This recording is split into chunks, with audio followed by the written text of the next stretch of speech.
Hey guys, it's me. I think I have the wrong, yep. It should be ask me math 11. Look at that. The answering any and all. Hi there. Okay, I just changed the title so that it's correct and not wrong. Cool. Okay, so hi, Elias. I don't know the rest. I don't know how to say it. Okay. Hopefully people will start watching, and I'll get questions, cause that's kind of the point. We make sure that the title changed. And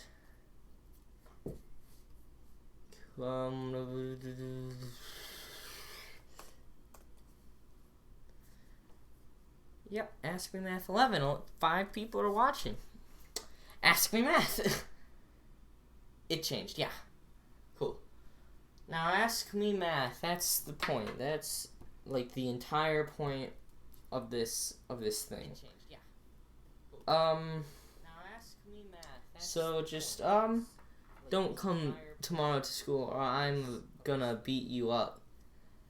Joke's on you. I don't go to school. I'm too cool for school and it's summer.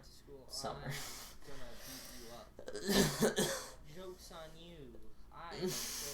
Hurry up. Ask some questions, my guys.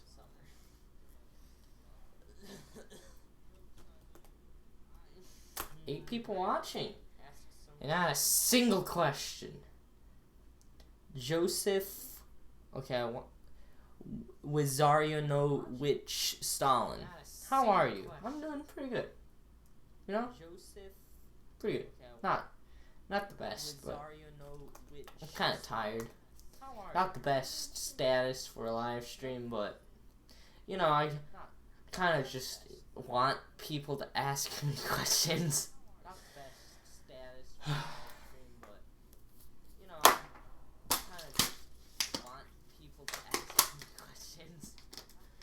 Don't you guys dare not ask any questions. Yo, dog. Hi, Daruma. How are you? Ask questions now. 10 people watching. Hurry up. Oh, yeah. Then ask it. Hi, Vincent. Pretty good. Yep, go. Yep. Come on, ask the question. Ask it. Ask questions. Yep, do that. Yep, go. Come on, ask the question. Ask it. Uh-huh. Yep, do that. Uh-huh. Yep. Let me just, oh,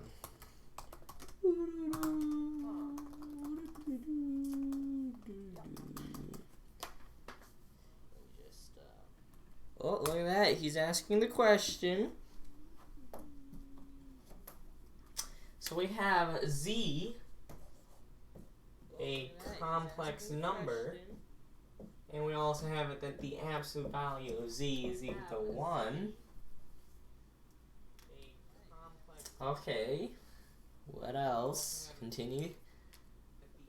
Then calculate 1 plus the absolute value. 1 plus Z squared plus absolute value 1 minus, or magnitude, or modulus, 1 minus Z squared. Oh, okay. I don't think it's even necessary to have the other part to this, because this is just going to be. Actually, no. You do need the other part. Okay, so this is going to be 1 plus the real part of Z squared plus the imaginary part of Z squared, and then plus 1 minus the real part of z squared, and then pull the minus the imaginary part of z squared. Like that. And then from that I can get 1 plus 2 real part of z plus real part of z squared. And then here I'm gonna do that same thing, plus 1 minus 2 real part of z plus real part of z squared. So that these two cancel each other out, and then these two parts just cancel each other out normally. So I don't even have to worry about them until I get 2 plus 2 real part of z squared. Okay. It's going to be 2 times 1 plus the real part of z squared. Hi, Buzz. Okay, I don't think there's a nice easy form for this. So, because it depends on the real part of z only, not the imaginary part. Because the imaginary part just gets canceled out. So, wait, why am I doing minus there? That's plus. Never mind. So it's going to be that plus, then I have plus 2 the imaginary part of z squared. And then in here I'm going to have the imaginary part of z squared in there, which is 1, which is 2 times 2, which is 4. Never mind. Got it. So the answer is 4.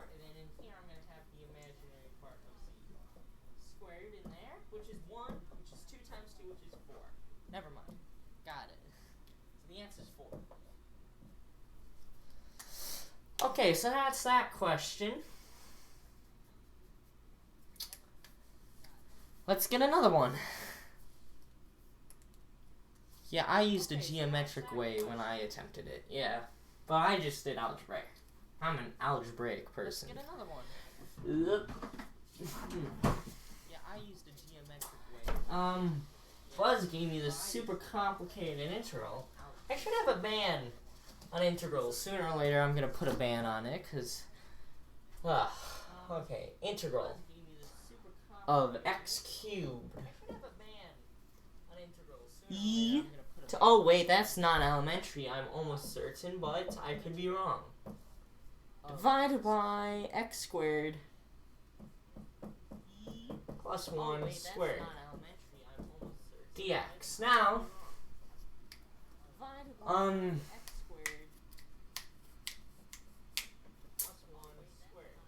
yeah, it seems not elementary. What a Hilbert space is? Hilbert, I have a video on it. Quantum Mechanics 1.1 Hilbert spaces. Yeah, just explains it already, so just watch that one. Huh. Perhaps I can do x cubed equal to u, or u equals x squared would work. So u equals x squared, so du equals x, 2x dx, which then gives me 1/2 integral of u du, because that's x squared, and then 2x will give me 2x cubed, 2 cancel out with the 1/2, times e to the u, divided by, oh, I could do, no, I shouldn't do that. This is going to be u plus 1 squared. No, that's sort of a problem. Now, if I did x squared plus 1, I wouldn't be able to do that trick anymore. But let's try something similar, because this will probably make my life easier. Let's try something similar, because this will probably make my life easier. Maybe like that. So if I do u du, I get x cubed plus 2x. So I get x cubed plus 2x. So if I do u du, I get... And then I get what I... Oh, and then I have to do u minus 1 on the e to the u as well. Plus 2x. And then I get what I... Oh, and then I have to... But this might help. Okay.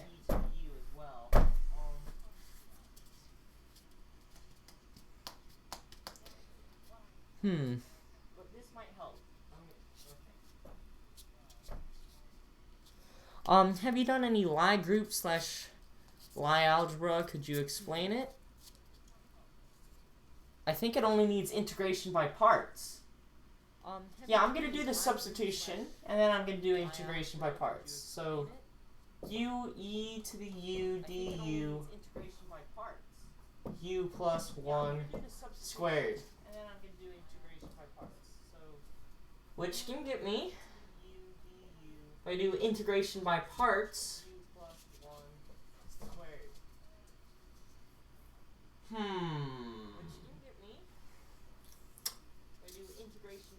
Also, could you explain what the de Rham cohomology is? Also,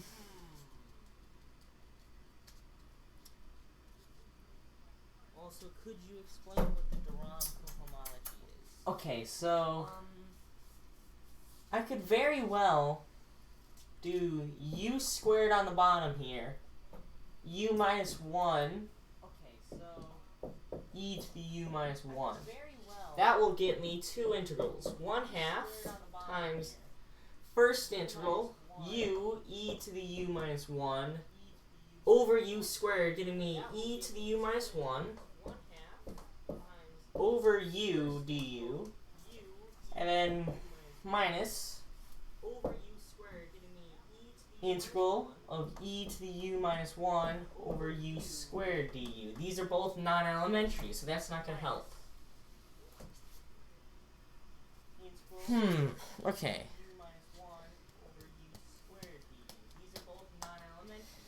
Okay, de Rham cohomology. Let me get a definition out. Okay. Actually, I have the book right here.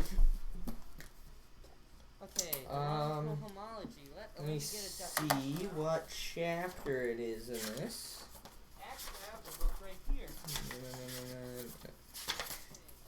And de Rham cohomology 440.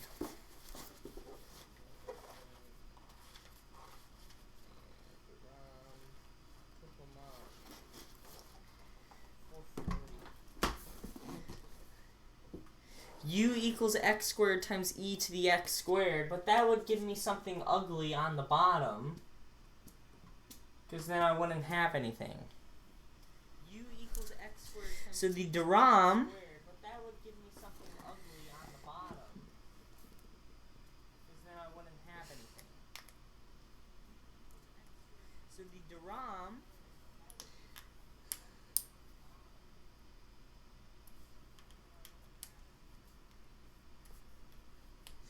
Okay, so the de Rham cohomology is basically just the cohomology for differential. So I equals the other stuff dx. I mean for parts. Differential. Okay, that could work. Let's try that for integration by parts. I'll do de Rham cohomology after this. U equals x squared e to the x squared. So that du equals 2x e to the x squared plus 2x cubed e to the x squared. Should be correct. And then v is going to be x over x plus x squared plus 1 squared, or dv, so that v is going to be the integral of x over x squared plus 1 squared, which is dx. Okay, and that's going to be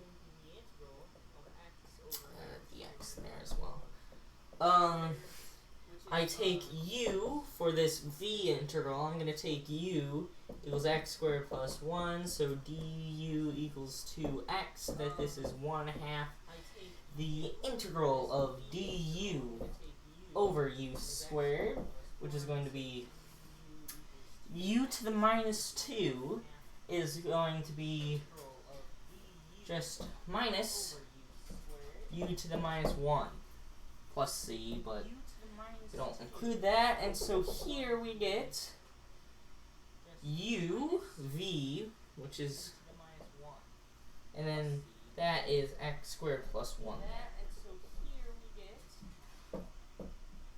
Plus x squared plus 1.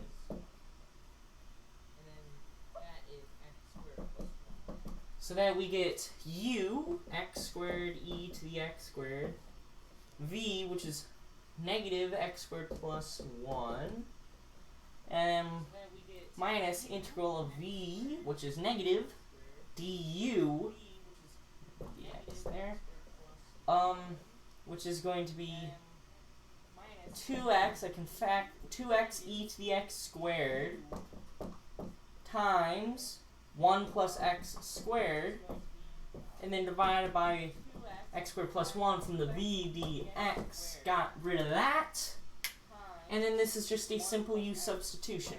So minus x squared e to the x squared over x squared plus 1 plus, and then u, I get that, and so I get e to the u out the other side, which is just e to the x squared plus c, and we're done. Cool. Okay, so I was watching the abstract algebra series of Harvard. I stopped in the middle of lecture 8 to watch this. Nice. Lecture 8. Oh man, you're getting far ahead. Okay, de Rham cohomology. Let's introduce that. So, nice. Lecture 8. Oh man, you're getting far ahead. Well, okay, de Rham cohomology. Okay, so let's introduce that. How can I explain this?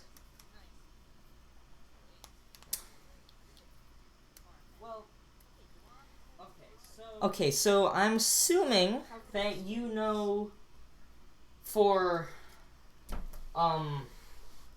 differential forms. Let me introduce differential forms first. So we have this thing called omega p of m for a manifold m, and it's going to be, let me find a good definition. Omega p of m for a differential form. I'm going to find a good definition of it.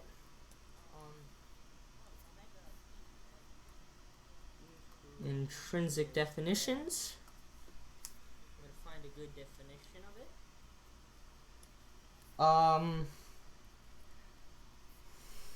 Intrinsic definitions. Okay, so let me look at the definition in this book. Okay, I think that'll be the best definition of a differential form. So, differential form. Okay, I think that'll be the best definition of a differential. So differential form. Now we're going to have a tensor. Jeez. Okay, so now I'm going to have alpha, which is going to be a covariant tensor, which means it's going to take in a bunch of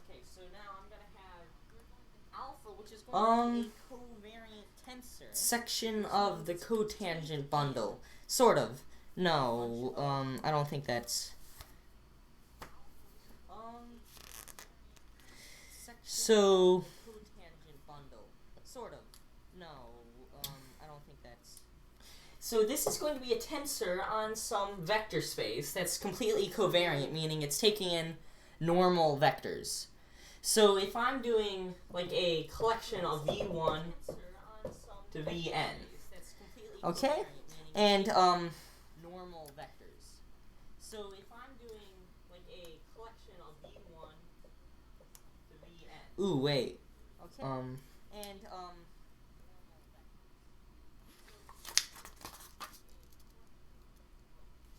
I think I might be doing this wrong.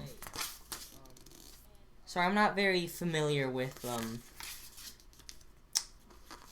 Okay, well then what was, I want to find out. Sorry, I'm not very familiar with, what exactly I was doing. Oh, wait. I want to find out. Wait, no, I had it right. What exactly? Okay. So we have, Oh, wait. Wait, no, I had it right. Okay.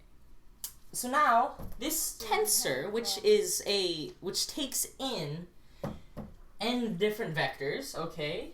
And then what it's going to do is that if I switch any vi and vj, so vi I'm flipping with vj, like that, it's going to be equal to negative of alpha v1 of them not switch. This is alternating, so this is an alternating vector. Now there's a bunch of theorems in here about it. I'm just not going to talk about them. I'm just gonna go right to. Okay, they already have stuff about covectors. If you know covectors, I'm just going to skip over that. So now, what we say is that lambda k of some. Okay, let me make sure.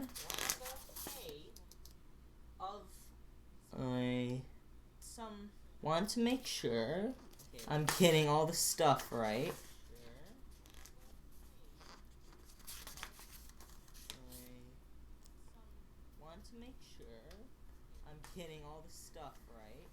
So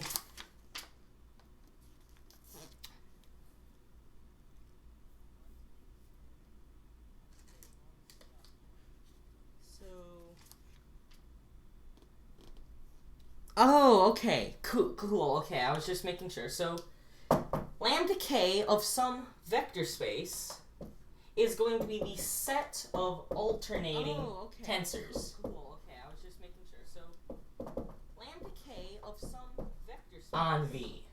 is going to be the set Like that. of alternating. And so, there's, what differential forms are, they're going to be elements of lambda k of t star m. What differential forms are, they're going to be elements of lambda k of t star m.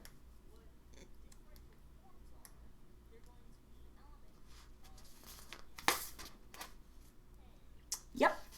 And so we have this set, and what we do is we say sections of this set. So, Yep. And so we have this set. God. We say sections. That's the cotangent bundle, yes, t star m. It's,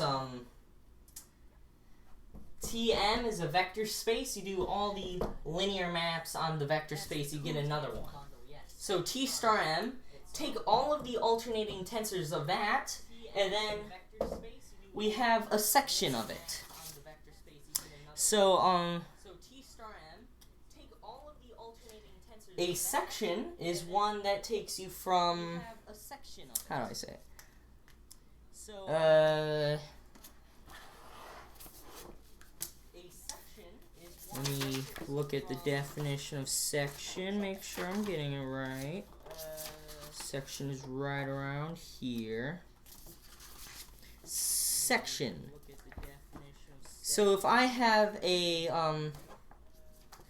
continuous map from M to N, so if I have a uh map from N to N, so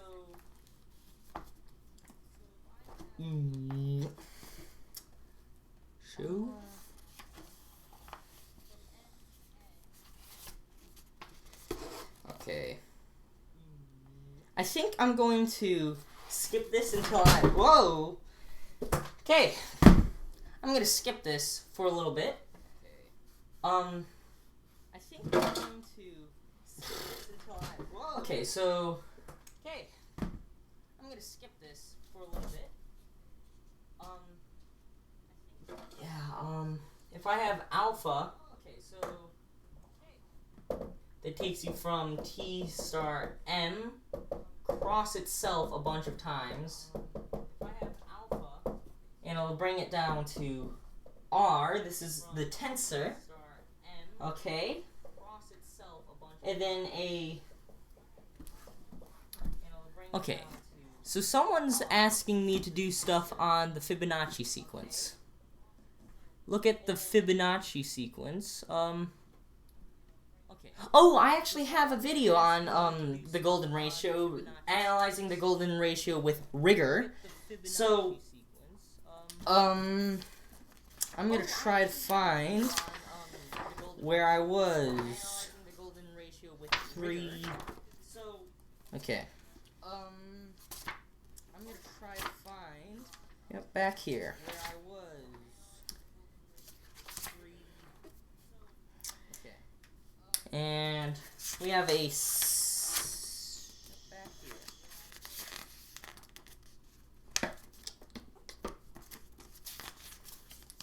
And we have a I'm having a tiny bit. A continuous tensor field whose value at each point is an alternating tensor. Oh! Okay, I'm stupid. I completely I goofed. Okay. So we're going to have sigma that will take in each point and it'll output some element of lambda k t star n. So at each point of the manifold, we're going to take in an alternating tensor of covectors, of cotangent vectors. And it's called a K-form, is a K form, because there's the K right there. And now we have this thing right up here, so this is, I'm going to use K here, just because, and this is going to be gamma of lambda k t star m, which is and this is going to be gamma. Let me lambda k star m. I have a bunch of notes on this. I'm not the best at this. Okay.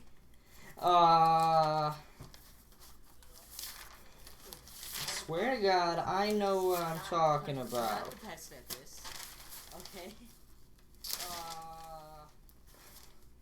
Gamma is the set of all... I know what I'm talking about. Shoot. I know I have it somewhere in my notes. Gamma is the set Gamma Tm. Somewhere in here. I know I have it somewhere in my notes. Gamma Tm. Newtonian space-time, no. Metric manifolds, it's before that. Yeah, I need stuff on differential forms as well. Wait. Gamma of Tm on differential forms as well is the set of smooth sections. Oh, okay. I'm stupid. Okay. This is precisely it. This is the set of differential forms. I can't believe I'm that dumb. So gamma of this is the set of smooth sections. I need to just get the definition straight here. But now, it should be smooth sailing, because now we just need to rely on the differential, which is going to be... Okay, it's going to be... Yes, we have it here. D of some differential form omega, which is going to have a representation as D of some say omega I1 differential form omega to is IN going to have times dx as I1 say omega to IN. It's going to have some representation like this. times dx here is the thing that takes you from a point in the manifold to dxp, which is going to be dxp applied to some vector is just going to be the vector's representation, which is v composed xi,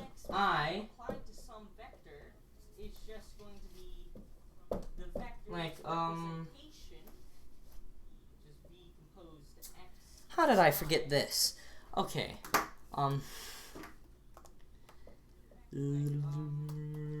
dxi.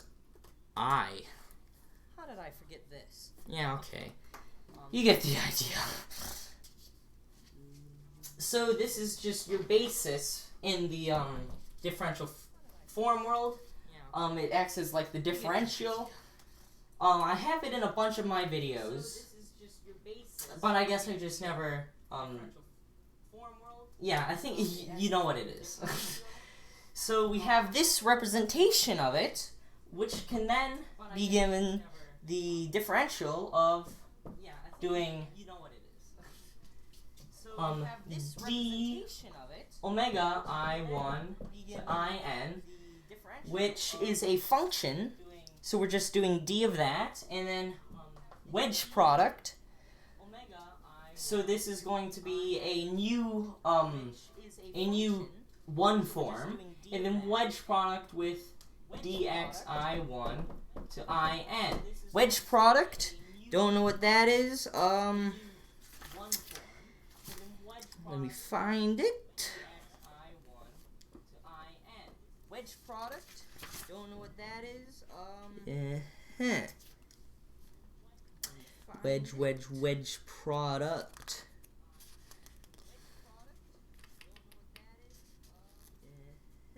So let me find wedge product. It's not the easiest definitions right now. Wedge product.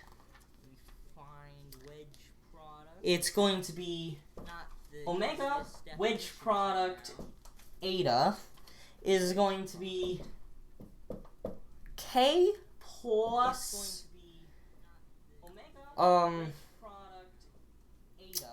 k plus L, where k is the order of omega, L is the order of eta, factorial divided by k factorial L factorial, and we do the alternating of omega tensor product eta. Now, alternating of something, let me find the definition of that. The alternating of a tensor is going to be 1 over k factorial times the sum for permutations in the symmetric group. Sk, if you don't know what that means, look it up. You do the sine of the permutation times alpha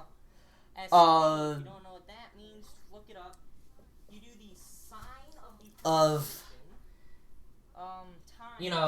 just, I'll write it like sigma alpha, like that. And that means that sigma alpha of V1 to Vn is just applying the permutation to the indices there. Sigma 1 up until the sigma n, like that. So, you got that definition down. Crazy. Okay. Okay, so then, not a lot of people are watching, but the de Rham cohomology then. Okay, so then is going to be not a lot of the people are watching. cohomology generated by this, the differential. Is going to be For, what was it? 440. cohomology generated by The de Rham cohomology. What we do is we do ZP what was it? of M, which is going to be the kernel, The de Rham which is the kernel of the differential, which is going to be ZP of from which is going to be the this omega P of M, omega P of P plus 1 of M. We're doing the kernel of that, and then we also have a BP of M, which is going to be the image of the differential, but this time it's going to be from P minus 1 of M into P of M. So what this is doing is it's doing a chain. It's a chain of homomorphisms. So you're doing it from 0 of M, doing a chain differential into 1 of M, via the differential into omega 2 of M, so on and so forth. You get this chain, and what you're doing is you're just doing, say we're doing 1 here. So I do the image from here into there of this, and I do the kernel, which is going to be in here, from this map. So image, which is in here, and then kernel, which is in there. Kernel is the set of things that go to the trivial element, and image is just mapping the entire thing in. So you get that the de Rham cohomology, written like this on M, is going to be equal to ZP of M quotient out BP of M. That's group theory. This is what homology is in group theory. You have this chain of exterior maps, and you do the kernel of one into the other, and then the image of one into the other, and quotient one out of the other. That's the de Rham cohomology. I can't really give you an explanation, but you know, other than this, so you have the set of alternating tensors on the T star M on the cotangent bundle. You assign each point to one of those, you get a differential form. Then you have this differential here that gives you a new differential form of 1 plus order, and then you can take the kernel and the image, and then you have the de Rham cohomology. Sorry that I was so clumsy in doing that. It's just that I haven't done this, done stuff with tensors in a while, and differentials. I'm not really up to date on that, but I figured it out in the end. Next question. Let's see the image Black Pen Red Pen sent me, by the way. Figured it out in the end. Next question. Let's see the image Black Pen Red Pen sent me, by the way. Oh, wow. Yeah, it's just an image of what he's eating. Thanks for that, Black Pen Red Pen. Okay. Can you help me out with the integral of dx over square root of 1 minus x cubed from 0 to 1, and it involves the gamma function, but I can't figure it out. Try this. Limit as x goes to infinity, the integral from 0 to x of arctangent of u over u squared plus u plus 1 du pam pam. Try this. Limit as x goes to infinity. Again, Okay. from 0 to x. Sorry I took that divergence into complicated stuff that I barely understand, but somebody asked, so I tried my best to explain. Didn't go very well, but I'll make a video on it sooner or later. Hi, Mr. Weird Nerd. Please take a look back at what I did, because that's my proudest moment, except it isn't, because I sucked at it. But, okay, so... Please take a look back at what I don't want to do that second integral. I'm going to do integral from 0 to 1 of dx over the square root of 1 minus x cubed. So it involves the gamma function. I honestly have no clue how it could involve the gamma function. So it involves the gamma function. Yeah. Both of those integral, both Duran cohomology, that's what happened, Mr. Weird Nerd. So both of these integrals that I've been given here seem a little complicated, especially that second one and this one. That's what happened, Mr. Weird Nerd. So both of these integrals that I've been given here seem a little complicated. I don't think I'm good enough at integrals to do this. So gamma function, where can I get the gamma function in this? Gamma x equals integral of, I should do a gamma of a specific value to get to here. Try x equals 1 minus t. Okay, I'm going to try his because he's giving me hints. That'll make it easier. So integral from 0 to infinity of arctan of u over u squared plus u plus 1 du. It's going to be equal to, doing the substitution, x equals... Oh!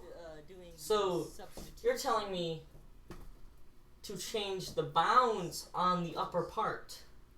So x equals 1 minus t. Oh. 0 to 1 minhow t. How would this help?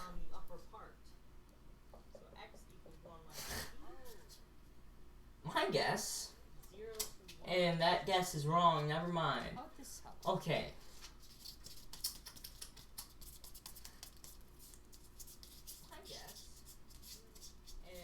I will watch this part later. Okay, so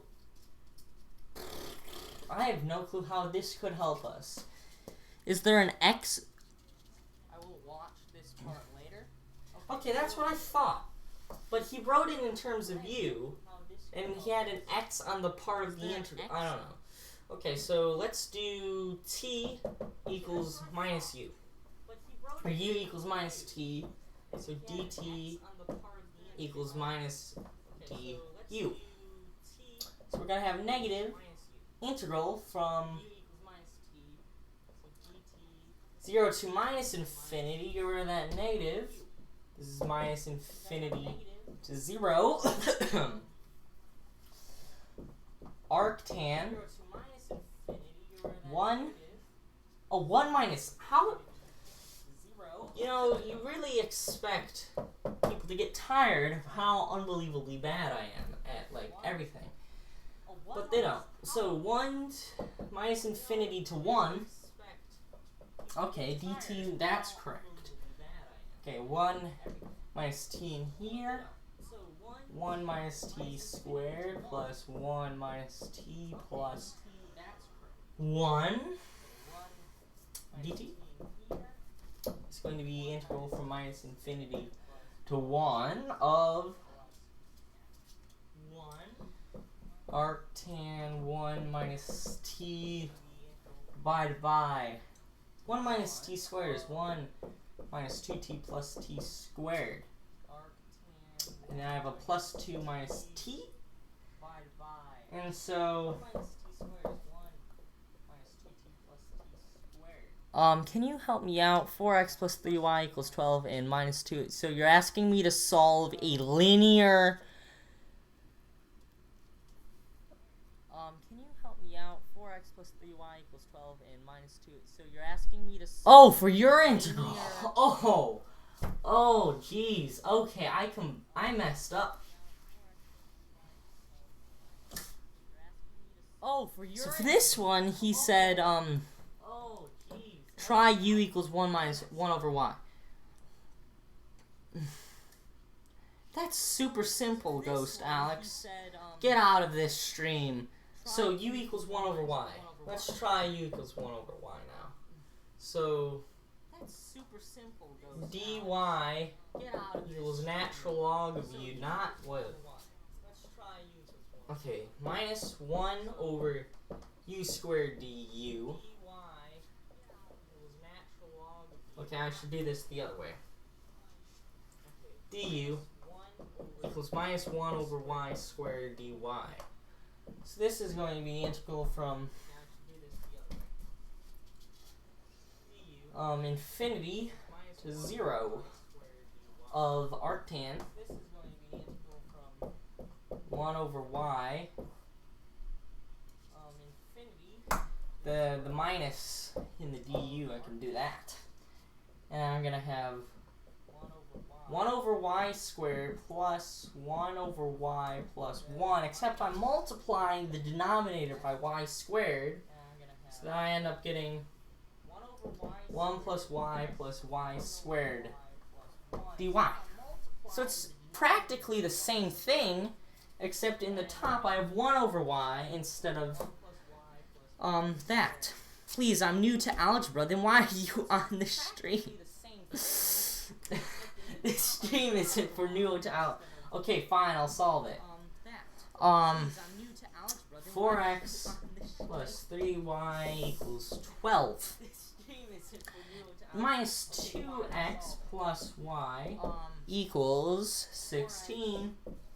Way I do this, multiply both of these by 2. So I multiply the bottom one by 2 so that I get this. Add them together. I get 5y. 12 plus 32 is going to get you 54. So y is 54 over 5. Now x here is going to be 12 minus 4, 12 minus 3y over 4. Like that. Okay, so that is going to be something strange, I'm going to tell you.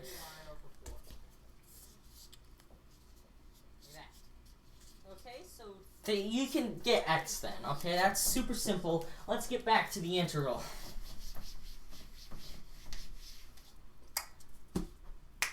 So you can get x then. Okay, that's super simple. Let's get back to the integral.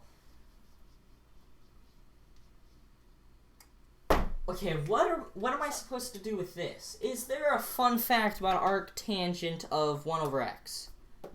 Arctan 1 over x. Let's see if there's anything interesting. Fun fact about arctangent of 1 over x. Arctan. Oh! Let's see if there's anything interesting. So apparently arctangent of x plus arctangent of 1 over x equals plus or minus pi over 2.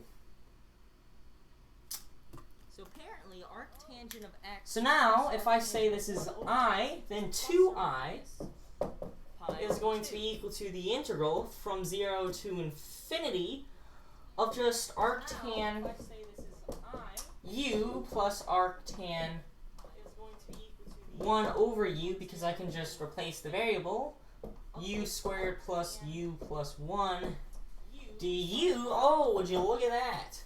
That just gives me plus or minus the square root of 2. plus or minus pi over 2 integral 0 to infinity of 1 over u squared plus u plus 1 du. Significantly easier. Now I'm guessing it's going to be plus pi over 2, just from the back of my brain. But now what exactly can I do about this? Because that seems a little not good. From the back of my brain. Can't really factor it. Now what exactly can I do about this? Let me just look it up. Integral of 1 over u squared plus u plus 1. Let me just look it up. Okay. Let me look up integral calculator. I'm going to show you guys the steps. 1 over u squared calculator. I'm going to show you guys the steps. Plus u plus 1. 1 over u squared plus u plus 1. They get 2 arctangent of 2u plus 1 over the square root of 3 over the square root of 3. I'm not going to show you the steps because I really don't care. Pi over 2 times 2 over rad 3 times something, which is going to be 0, 0, and then at infinity, it's almost definitely going to be pi over 2.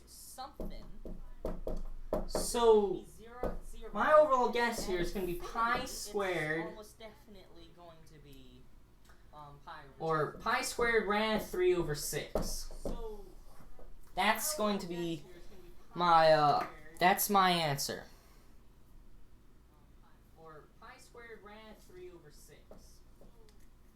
That's going to be pi squared rad 3 over 6.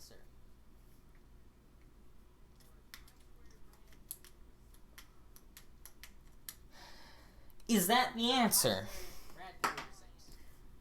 Let's go on to Wolfram Alpha and check our answer. Integral from 0 to infinity of arctan u over u squared plus u plus 1 du.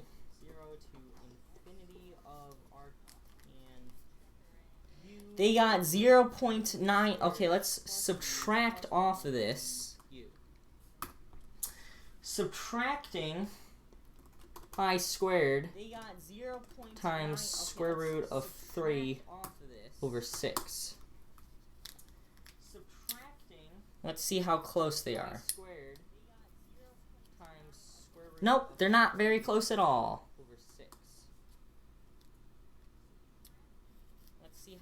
Oh shoot! Nope, they're not very close at all. No, I multiplied the top and bottom by rad 3. Pi squared over 6 square root of 3. Let's try that. Let's see if that works. Pi squared over 6 square root over 6 square root of 3. Let's try that. Let's see if that works. Pi squared over 6. Yep, that's right. Pi squared over 6 rad 3. But the problem is that I'm not exactly sure. Yep, that's right. Pi squared over 6 rad 3. Is it because I forgot something? I'm not exactly sure. Let me go back to integral calculator. Plug back in 1 over x squared plus x plus 1. You know what? Let me do this on Wolfram Alpha. 1 over x squared plus x plus 1. You know what? Let me do this on Wolfram Alpha. Let's see what answer they get for this. Pi squared over... They get 2 pi over 3 rad 3. Let's see what answer do they get for this? Oh, Pi squared. that right there is supposed to be a 3, I guess. They get 2 pi over 3 rad 3. Which then you're right. Oh. And That right there is 2, supposed to be 2, three, yeah. Yes. So, yep. There you go. That's the answer. Pi squared over 6 rad 3. Yeah. Oh, that's why I needed to half it. That's why. Pi squared over I had pi squared over 3 rad 3, and then I needed to half it, Oh, which that's would give why I me needed to 6 half on the it. bottom. Okay, thank you. That's why. I had pi squared. Let C be a constant vector, let S be an orientable surface with unit normal vector n bounded by a smooth curve. C, prove the double integral of f of C dot n ds equals 1/2 integral over C cross R dot R dr. Pow. C dot n d. Okay, so we have cross C, R dot some R vector. dr. And we have our unit vector n and a curve Some vector. S that has We have del S equal to a curve. our unit vector. Yeah, I'm gonna replace it with gamma just so that I can call this one S little c with that a hat. has Okay, del S equal to. so now prove the double integral Replace it with gamma just so that I. over S Okay. of Now prove C dot double integral n hat over S ds of equals C dot 1/2 n hat the integral ds over gamma C. one What's half R? the integral What's C cross R? gamma C That's a capital R. There's no capital R anywhere. Do you mean lowercase C r? cross C, but that could have maybe. That's a capital R. There's no capital R anywhere. So maybe you mean C. Yeah, I'm gonna get rid of that hat. C That could cross capital R dr. R is a vector, position vector, but capital R and C cross R. Is that C cross little r? cross capital R Like that? dr. R is a vector, position vector, but capital R and C cross R. Is that C cross little r? Yes, okay.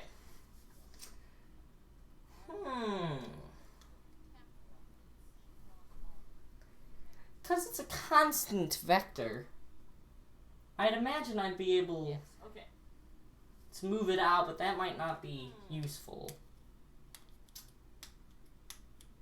Stokes' theorem might be of use. I'd imagine I'd be able Stokes' to move it out, theorem. but it might not be useful. Stokes' theorem might be of use. Stokes' theorem. Okay, so I know I can take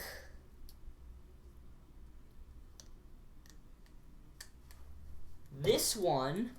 Okay, so I know. But it's sort of switched from Stokes' theorem in a way.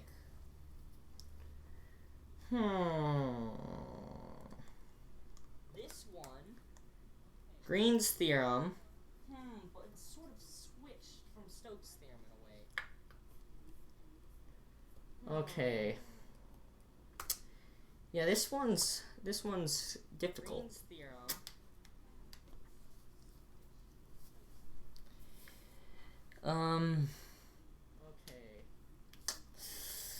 Okay, so This one's difficult. I think I'm gonna go here, and then I'm gonna go backward.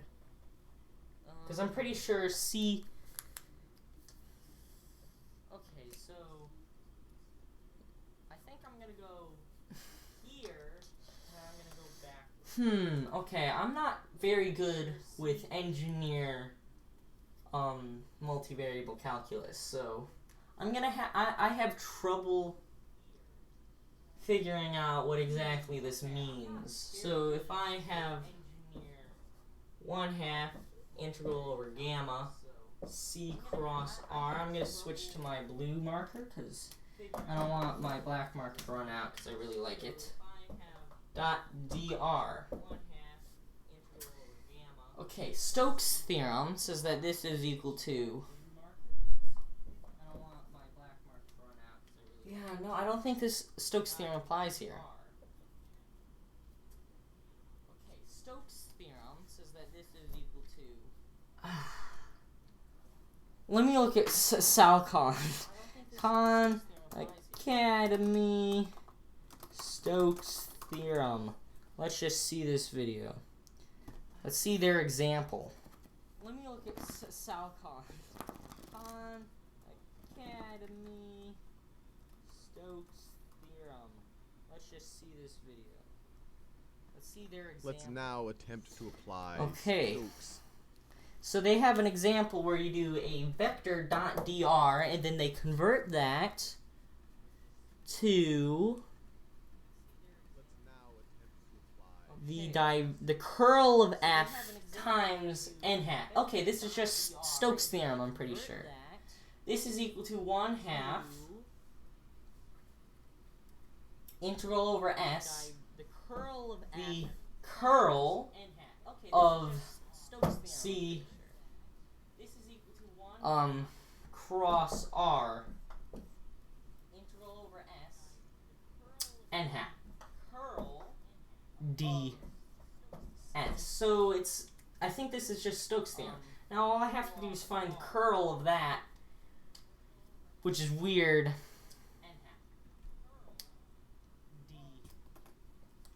So it's, I think this is just Stokes' theorem. Am I doing Stokes' theorem right? Which is weird. Doesn't seem like I could do it any other way.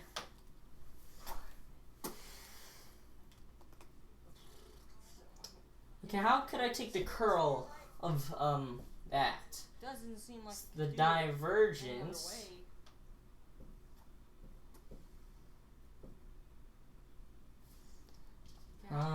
Let me use shorthand.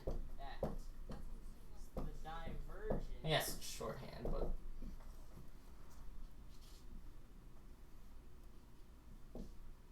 yeah, how on earth?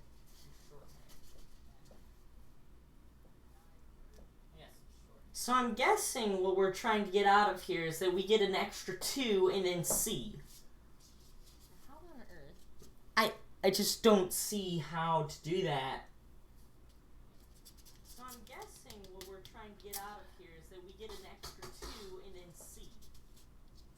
Is the curl of a constant I just don't see how vector. Let's say we have a constant right here. Then what would we get out of it? Just zeros everywhere, so we get the 0 vector out of it. So we have to use the fact that it's crossed with r. So let's cross this with r. Then what would we get out of it? Just zeros everywhere, so we get the 0 vector out of it. So we have to use the fact that it's crossed with r. So let's cross this with r.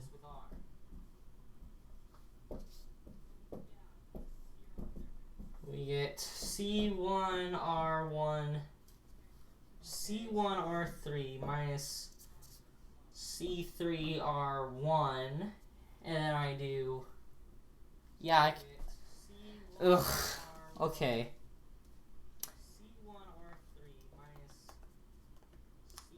I should really, like, okay. Let me look up cross product. I forgot. I'm not doing it the hard way where you have to do like the determinant of some random thing. Let me look up cross product. I forgot. I'm not doing it the hard way where you have okay, you do C2 here. R2 there. Okay. C3R1 minus C1R3, and then R2 C1 there. R2 3 minus C2 R1. minus C1 And then I need to do this again. Am I doing this right? C1 You're almost there. Okay, I'm almost there, I guess. C2 del X R3 minus C3. Am I doing this right? You're almost there. Okay, I'm almost there, I guess. Okay, I'm doing 2. So del X R3 del C3 C2 del Y R3 minus, and then I'm doing 3, which is del Z, so C3 del Y R3 2 del Y R3 R2 there. I'm doing 3, which And is then del Z, so it's subtract C3 del Z. Y R3. Well, no, I'm supposed to be. Okay, I have this wrong. R2. Whew, okay, so And then 2 and then 3. So 2 del Y C. and then 2 there. So No, C3 okay, I have this. del Y R1 minus Okay, so C1 del 2 and then so 2 Y del Y R3 there. So and then minus del Y R1 minus 3 and then C1 del 3. Oh wait, no. Am I? Yeah, this should be 3 3 dz, and then minus and I'm doing the other one, which is dy. So 3 C1 del Y R2 plus C2 del Y R1. And why don't you search for algebraic topology problem online and solve it? Sure, maybe. Okay, and then 3, 1. Okay, so 3 del Z C2 del Z R3 minus C3 del Z R2 and then minus del X there, C1 del X R2 plus C2 del X R1 and then 1, 2. 1 del X.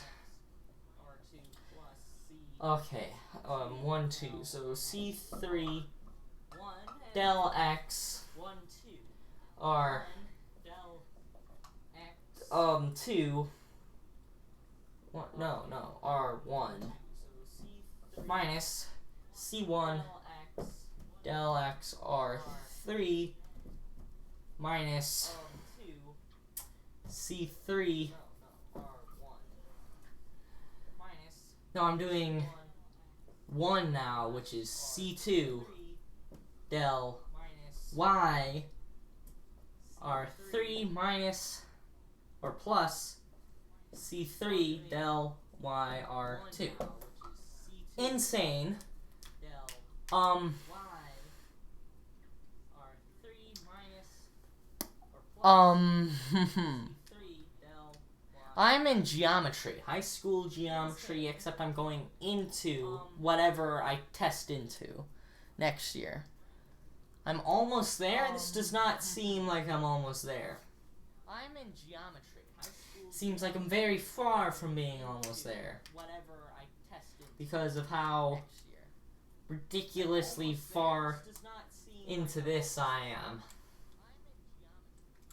Seems like I'm very far from being almost there. So Because of how I don't see where the 2 comes from far into this I am. in this huge pile of stuff. So I don't Yeah. see where the 2 comes from. Constants should just pop out. This huge pile of stuff. Okay, let's just simplify over here. Constants should just pop out. Okay, so did I do something wrong? Here. 2 C3 C1 Okay. Okay, so And then 1, this should be did C3. I do something Yeah. wrong? Because that was the thing that was breaking the pattern for me. So I see it. I see C3 times del Z R1 del Y R1 del Z R1 plus That was the del thing that was breaking the pattern Y for me. So I see R1. it Is it? Are they both R1? They are both R1. times del Z R1. Okay, and then plus or minus Z R1 plus C1, Y. which is gonna be R1. They are both R1. with del Z R3 del Y R2. Plus or minus C1, which is gonna be with Okay. del Z R3 del Y R2. And then I'm gonna have C2 times del Z R3 plus. Okay.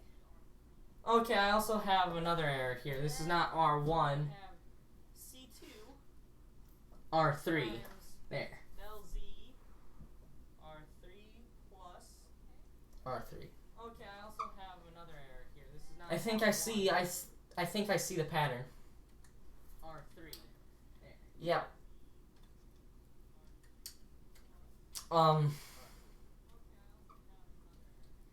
Okay, plus and then del X R1 Yep.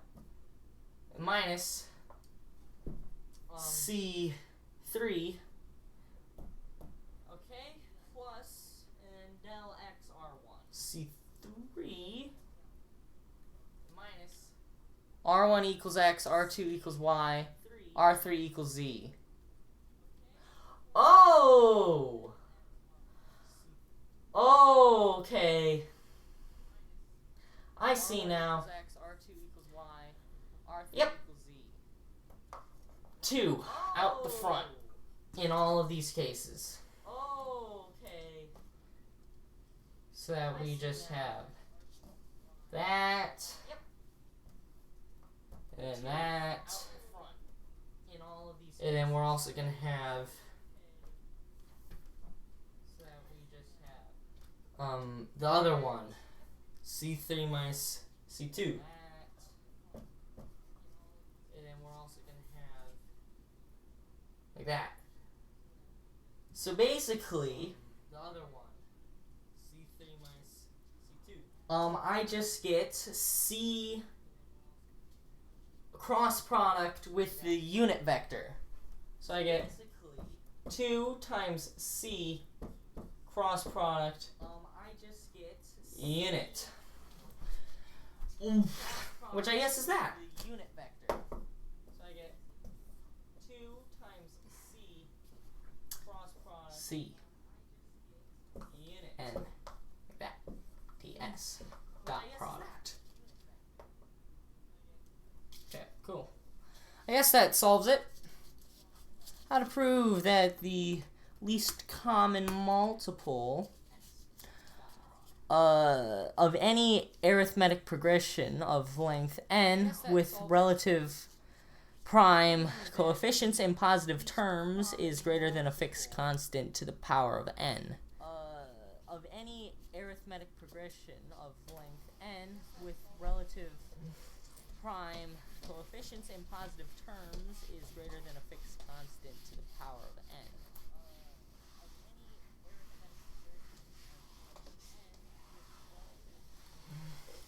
So what we have is n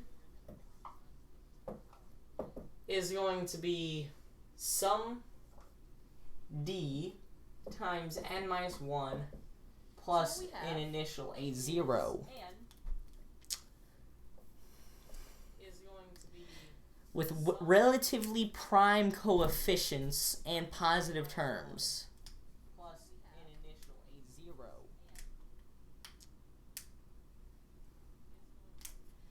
With relatively prime coefficients. I don't see the relatively prime coefficients. Arithmetic progression. I might be thinking of the wrong thing.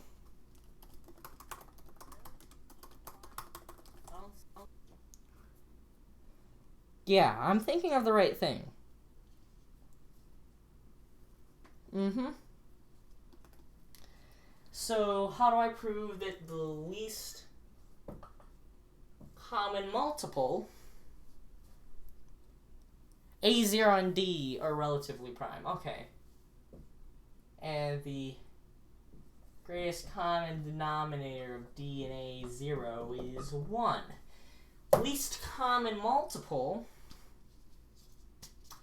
of A1 or A0 to AN is going to be greater than or equal to some constant C for any N and N. That's what you're saying. Or maybe you're saying is that I can choose any AI, AJ, and there will be greater than or equal to C. Like that. C to the O of length N is going to be bigger than or equal to. Okay, I get it.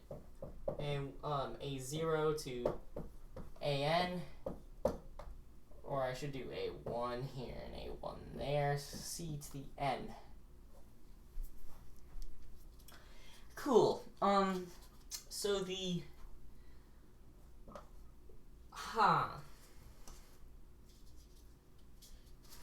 So the least common multiple of A1 has to be bigger than or equal to C. Okay, which means that A1 is bigger than or equal to C. What I said before. Okay, A0. So the least common multiple between A0 and A1 is bigger than or equal to C. Okay, what are the conditions on the least common multiple between A0 and A1? Well, this is going to be the least common multiple between A0 and A0 plus D.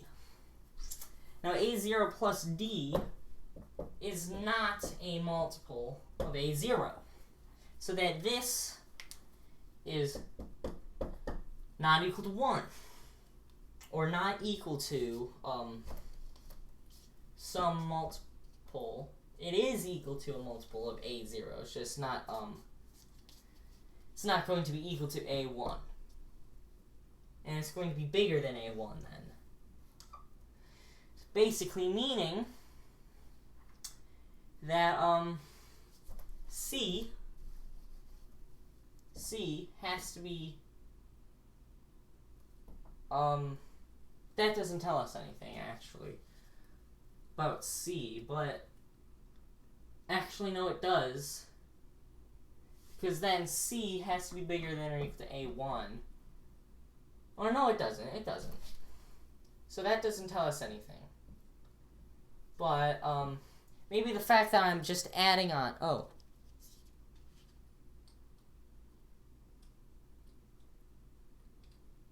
A0 is bigger than 1 as well, yeah.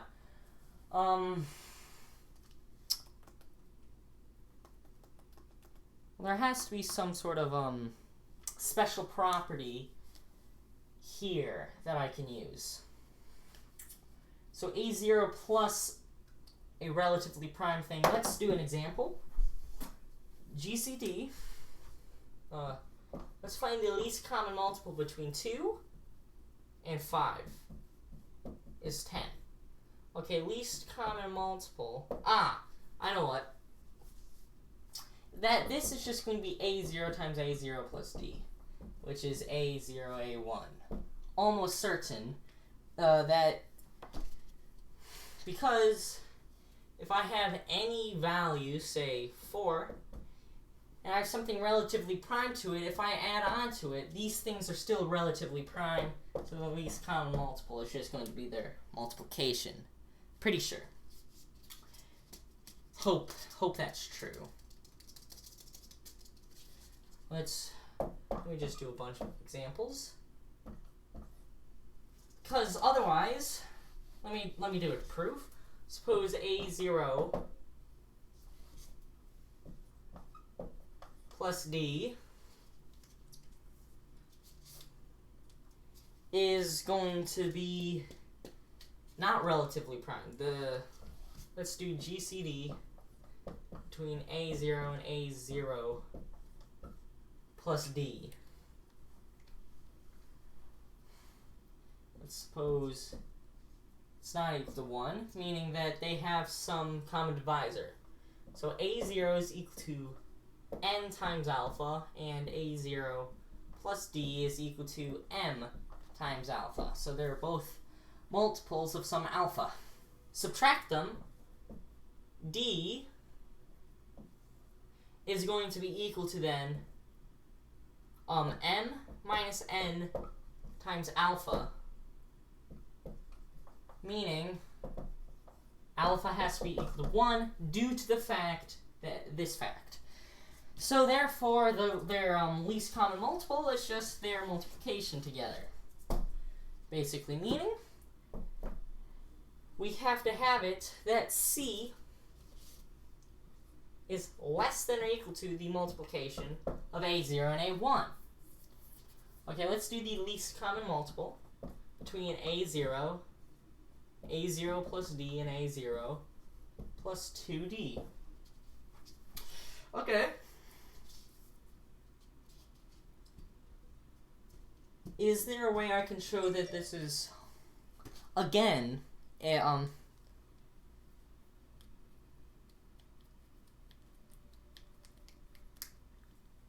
I've seen that. Yep. C squared. Well, that's what I had before, but you said that I had to have it like this. So n plus 1 squared there, squared there. Okay.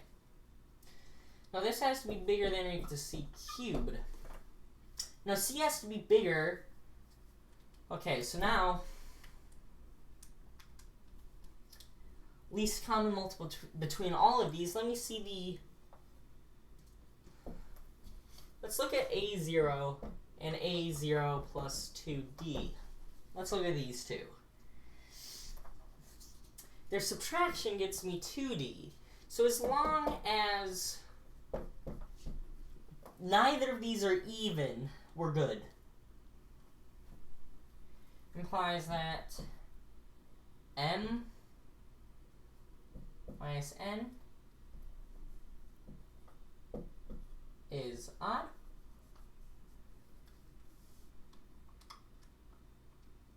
Okay, so that is a lot less reasonable to work out. So how can I show then this? Well, I'm pretty sure there's a fact that this is going to be bigger than or equal to the LCM of A0 plus D times LCM of A0 plus D and A0 plus 2D. I'm pretty sure that's a fact. But I'm probably wrong.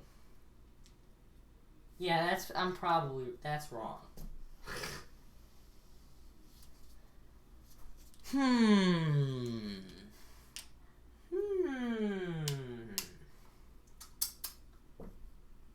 Interesting property.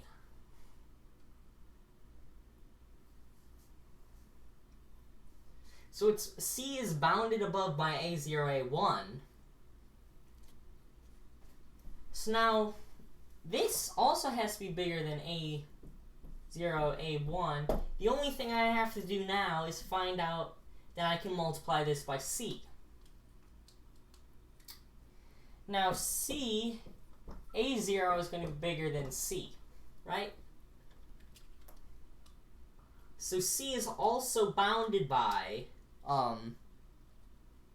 yeah, just use Lagrange's theorem for that one. Not Lagrange's theorem.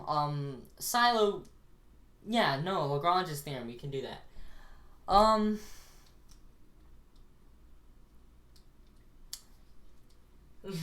Okay, C is bounded above by A0. So I know this has to be bigger than or equal to A0. But A0 is bigger than or equal to C. But C, that's a problem. So I know this is bigger than or equal to A0, A1. That's all, which is bigger than or equal to C squared. Okay. But now I can't... Now I can't really figure out a way how I could get an extra C in there. Can you give me a hint? Give me a hint.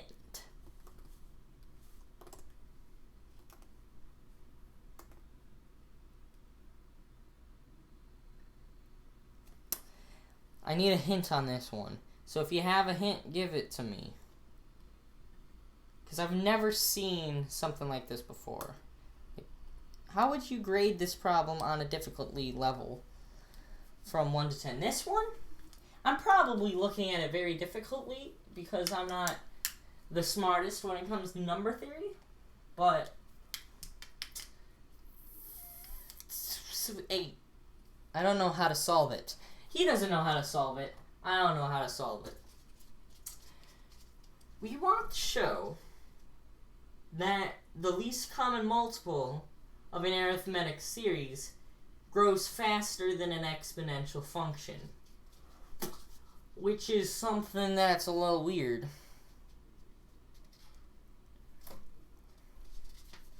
So A0, A1.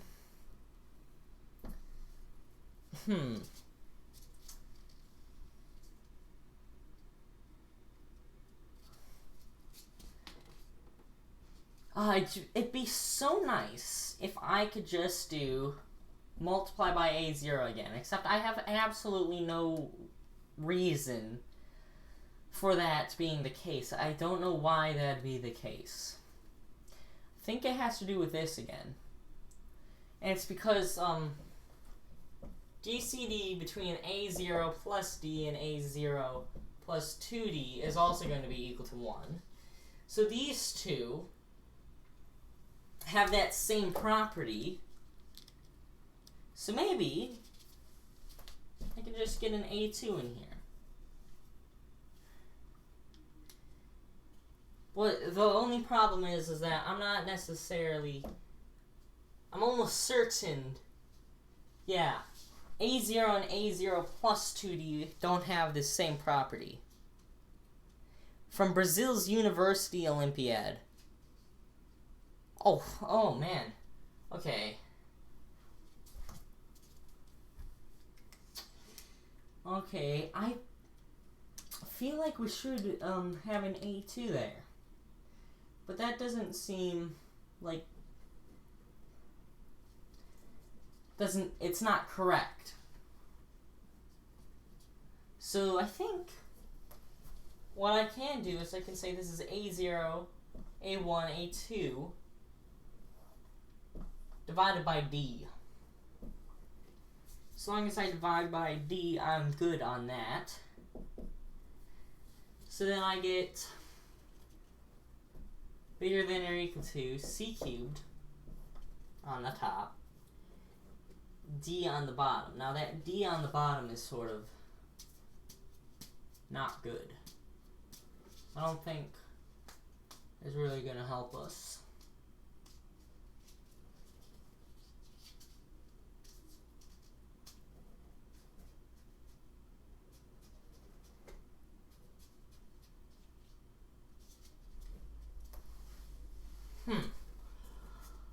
Okay, so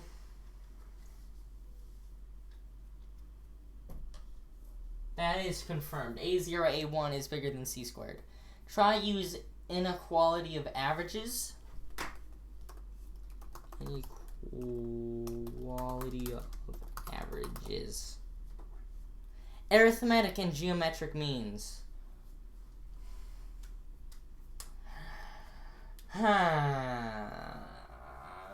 Nope, because I'm using LCM and GCD.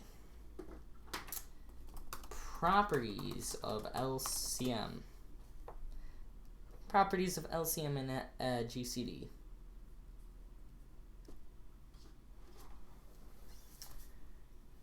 Uh-huh. If n and m both divide p, then LCM of n and m divide p. If n is equal to the GCD between n and m, then n divides m. Other way around, GCD. GCD of p times n. Okay, no, that's not.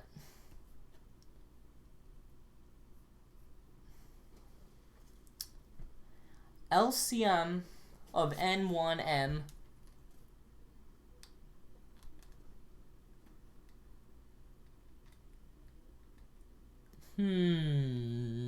that could work. Oh yeah, that could work. Maybe. Maybe, just maybe.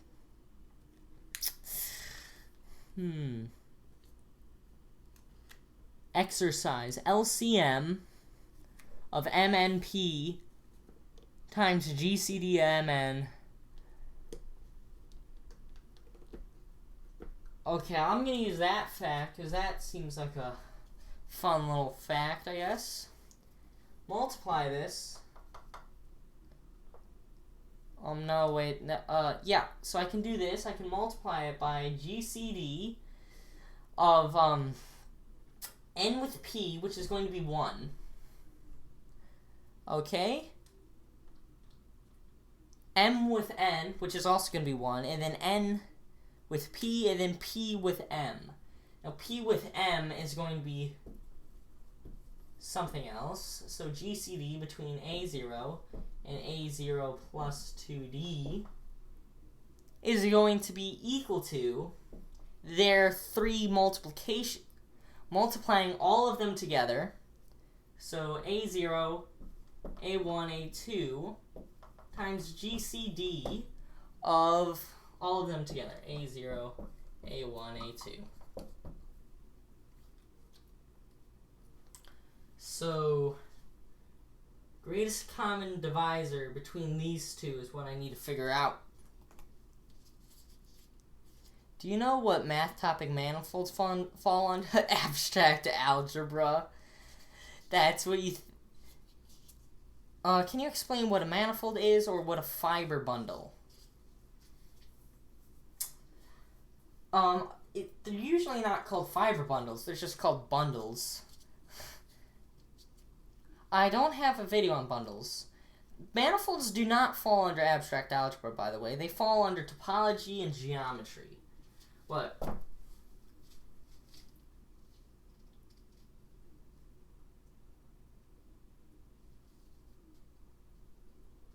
Oh, I just realized something. This right here is going to be 1.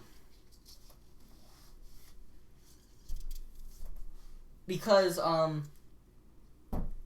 of them have a GCD of 1, so if I just add in another one, it's still gonna be 1. Cool. Now I have this, which is very close.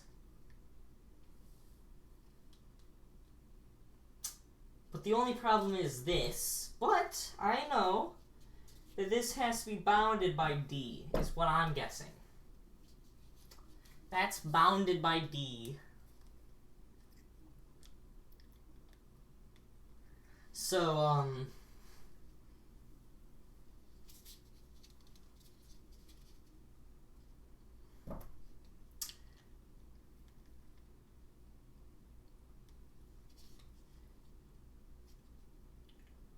yeah, so let's, 8 is a multiple of 2, so GCD can get strange. 2, 5, 8. 2, 5, 8. 2, 5, and 8. Least common multiple of 40. I'm pretty sure it's 40. Or no, just, yeah, 40. Has to be 40.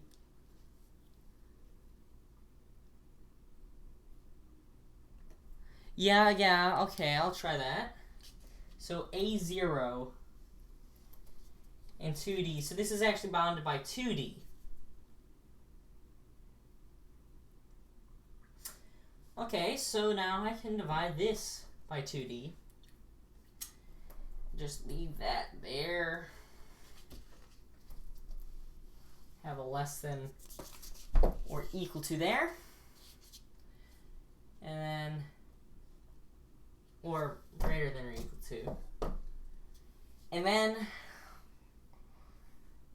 this is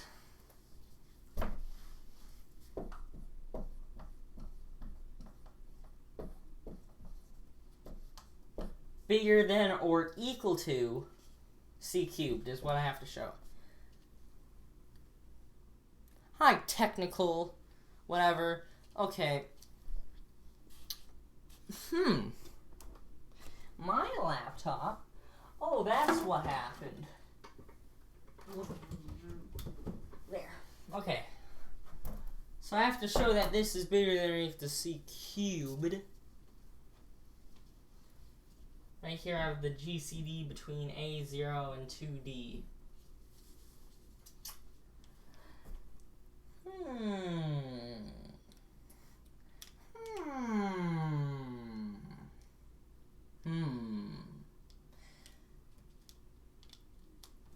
Yeah, so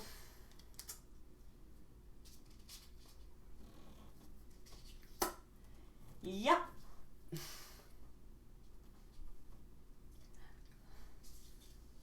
Oh, I know how I can do it. So I have A0, A1, which is going to be c squared. Now c squared, I'm doing this A0 plus 2D. So I get c squared A0 plus 2D divided by this thing bounded by 2D. And then I get 2D c squared. And then I get c squared times A0 over 2D plus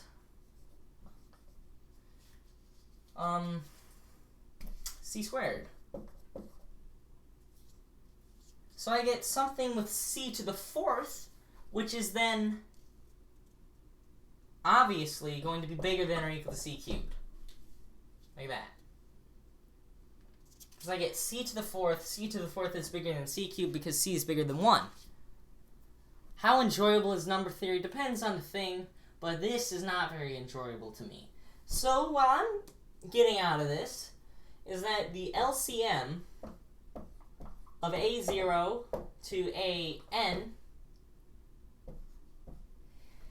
is bigger than or equal to A0 to AN divided by GCD A0, A2 times GCD A0, A3, all the way up until A0, AN.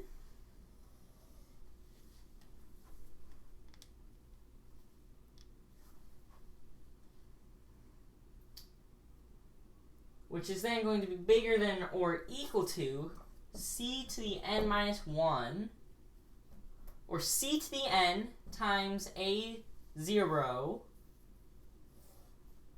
divided by c to the n times A0 divided by all that stuff, plus, and then we're going to have n minus 1d, and then we're dividing that by n minus 1d and c to the n.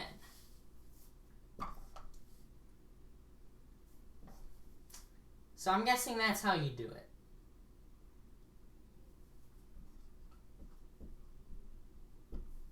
Something like that. What is a multiplicative group?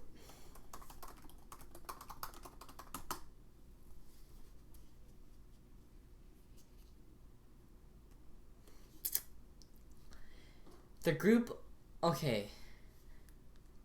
Okay, so there's two different types, which is going to be the group under multiplication of the invertible elements of a field, or the algebraic torus GL1. What is the algebraic torus?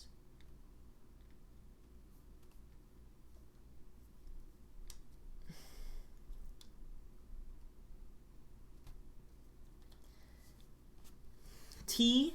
Okay, so let F be a field with an algebraic closure F bar. Then an F torus is an algebraic group defined over F, which is isomorphic to over F bar to a finite product of copies of the multiplicative group.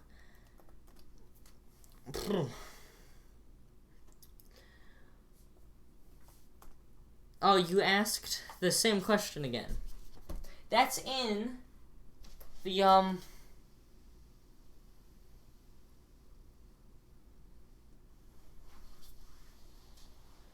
Okay, guys. I'm getting kind of tired.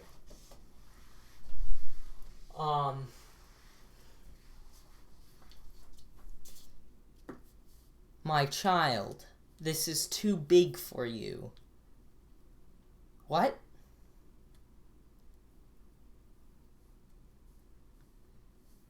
My child.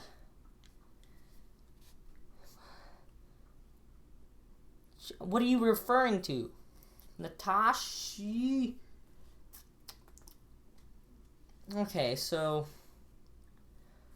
we have the order of a group equal to PQ. Suppose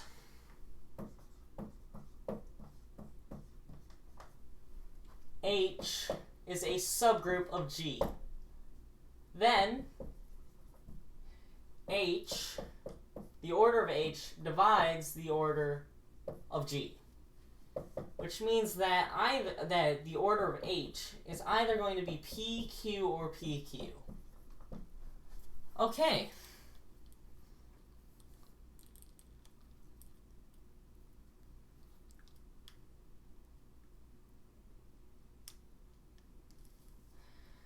So, or 1, of course. These ones are the entire group and the trivial one. So now we have these prime groups.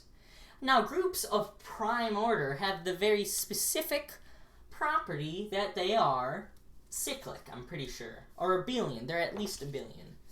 Now, the reason for this is because the order of let's pick G, an element of H. The order of G has to divide the order of H, which means that the order of G has to be equal to P, which, with WLOG, order H equals P. So that means that the order of G has to be equal to P or 1, which means that the order of, which means that this is cyclic because, the reason why is because if G to the P is equal to E for every single G,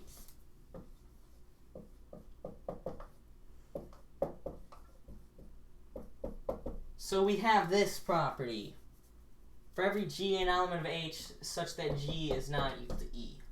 Oh no, actually no, that is right. So let's prove that there's some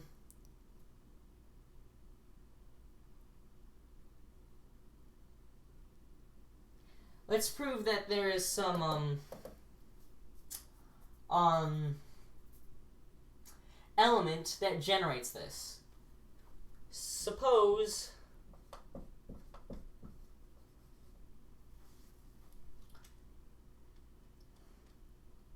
because they have constant order. That's my reasoning. I just have to prove that this is now cyclic, which is supposed to be easy, but it isn't for me. So G to the P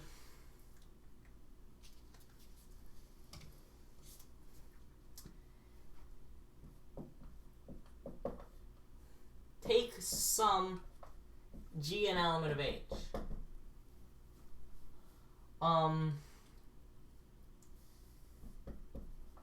Then let's do G squared, G cubed, all the way up until G to the P minus 1, and then E must be, or the cyclic group generated by P has order P, implying that the cyclic group generated by G is equal to H. I can't believe that is something I haven't done. And G is not the identity. There. Cool. That's how you prove it. Now, what's the most difficult math topic you have encountered?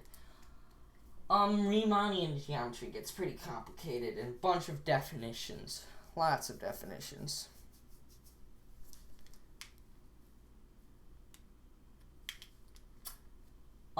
This is Lagrange theorem.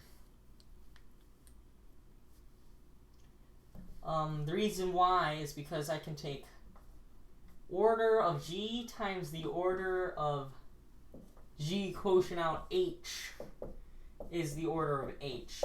So H has to divide G, because it's,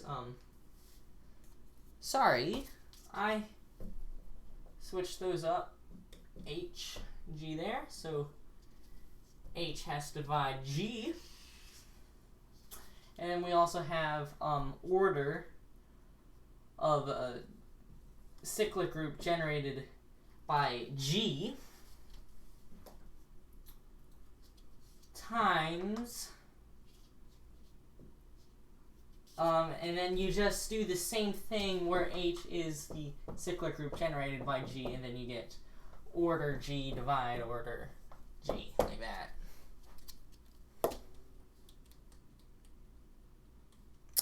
What's the most difficult? Yeah, I already answered that. So I answered both of that question. Now the hardest thing. Oh shoot! I got this book dirty.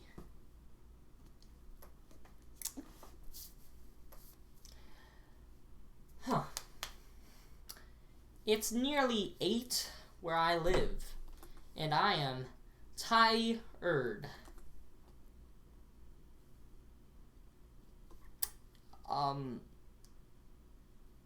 You're a 10th grader? No, I'm an 8th grader going into 9th grade because I was in a higher level math class.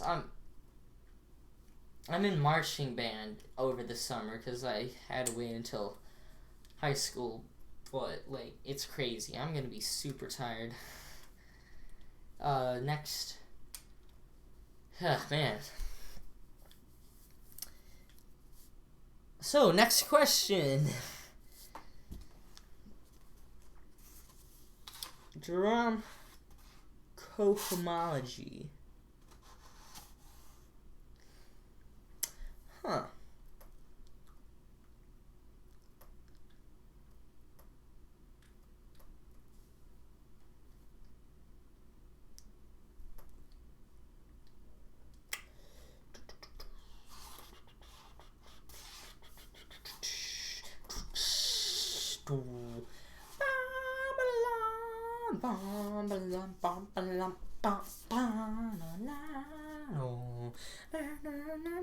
Okay, let's do an algebraic topology question, everybody. That was the suggestion. Hey, okay. You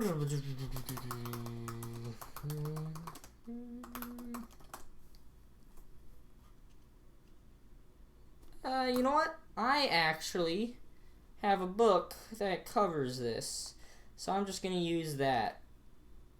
What's my birthday? You don't need to know how many points it's possible to place on the plane so that they have an odd number as distance. So pairwise. Do you play video games? I do, because I'm actually a person. Little did people know that I am a person and play video games. So, I'm on the plane.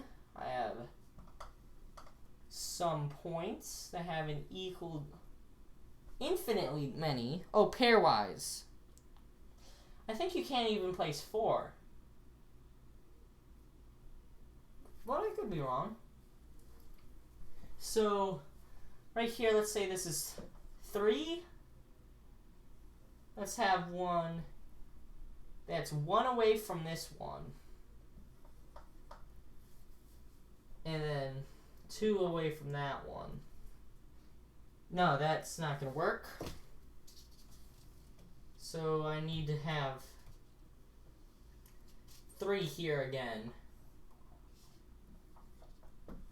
And maybe like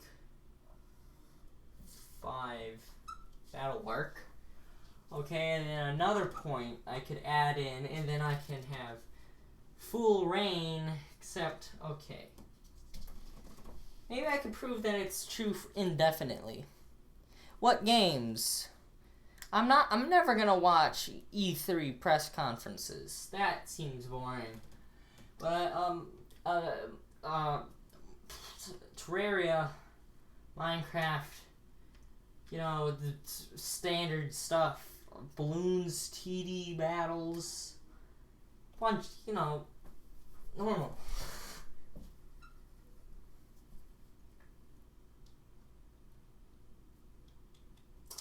So, maybe I could take a point 0, 0, and then 1, 0. Oh, wait, I'm stupid. That's like actually...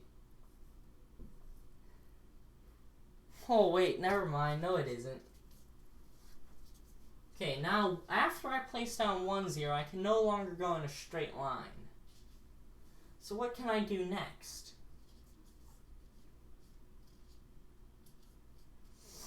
I'm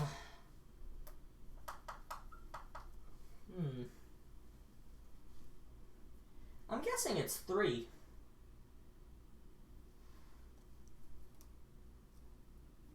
How do I understand the topological definition of continuity? I have an article on that. Planktie.me. Look at topology article number 5 on planktie.me. You type in to the browser planktie.me. Click on the button's article in the top toolbar. Scroll down until you see topology 5 : continuous functions. Yes, so if I have f, that's from R to R. Let's look at this. Let's look at this example. So it'll look something like this. You know the definition of continuity here. You hopefully understand the intuitive definition. For any epsilon in the output, okay, there is some delta such that everything in this delta ball lands inside of it. Okay, that's continuity on the real numbers. That's just making sure that small changes in the output correlate to small changes in the input. But this is equivalent to the other definition. I'm going to prove that now. Okay.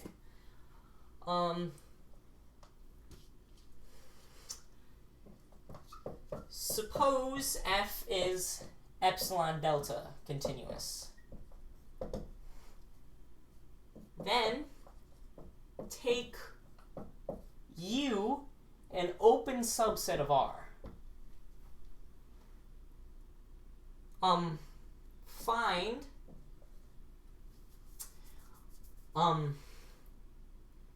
Find some epsilon ball say, B epsilon around X that is contained inside of U. That's the definition of an open set. So then F inverse of U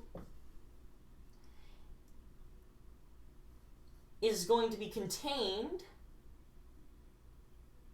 F inverse of the epsilon ball. Oh, but F inverse of the epsilon ball, guess what that is? It's going to contain delta. That's the definition there. That anything inside this delta ball will land inside the epsilon ball, so that the F inverse of it will contain F inverse of the delta, or just the delta ball. B delta X. Okay? Oh, but then this is a ball around X that's contained inside of F inverse of U, and I could do this for any X. So then, F inverse of U, by the definition of openness, is open, because I can find a ball around each point in it. Okay, well then, let's suppose the other way. Well then, F inverse of the epsilon ball, okay, is going to be open. And so what I'm going to do is I'm going to create the ball delta for sufficient delta around X. That's just by the definition of openness, and I'm assuming that F is now open under the topological definition, so that this is open, so that then around each X I can do this. Oh, but then that's just equivalent. Uh-huh.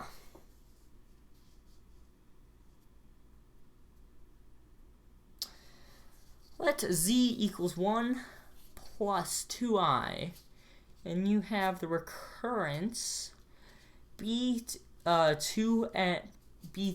plus 2 minus 2Bn plus 1 plus 5Bn equals 0 for all n. Prove Z to the n is not real.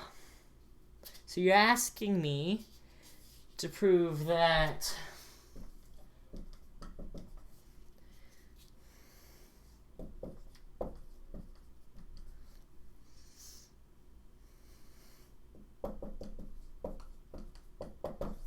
this will never lead to a 0 Bn term.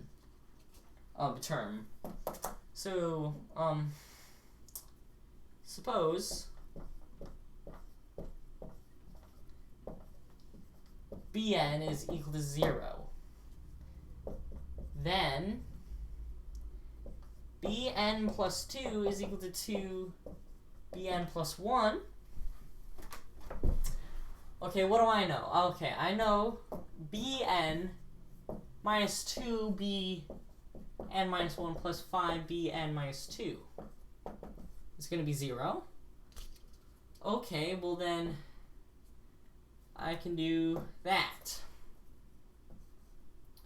So I have 2Bn minus 1, and then this has to be equal to 0. So Bn minus 1 has to be equal to 5/2 Bn minus 2. Okay, that's the condition. Okay. But then, I'm going to do Bn plus 1. Bn plus 1 minus 2, whatever, plus 5 Bn minus 1, which is then going to be equal to 0. Oh, but then this is going to be Bn plus 1 plus 25 over 2 Bn minus 2. It's going to be equal to 0. Okay, well that means that Bn plus 1 is just some constant times Bn minus 2. Just some constant times it. Okay, let's do bn plus 2. Well, it's going to be plus minus 2 times a constant times bn minus 2 plus nothing equals 0. Implying that bn plus 2 is going to be some c prime times bn minus 2. It's 2 times c, but I'm just not going to worry about it. Bn plus 3 minus a constant times bn minus 2 plus a constant times bn minus 2. You get the idea.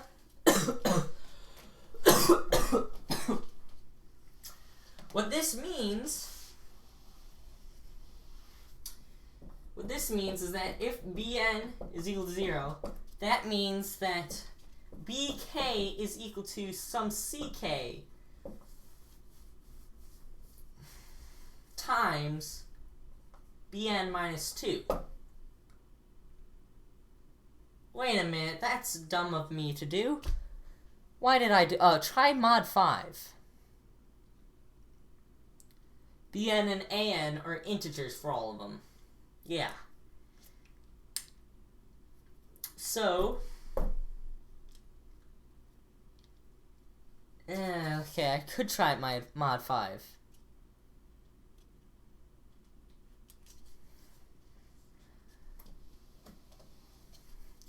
You know what? Let me just look at the series. Yeah, I think I'll just write out the series. So we start off with 2. And then when we do it next, we get what do we get? I'm gonna have to square it. And when I square it, I do 2. Okay, I'm gonna do 2 times 1 times 2 is gonna be 4. So I get 2 and then 4. And then I can just use the formula from then on. Okay, I have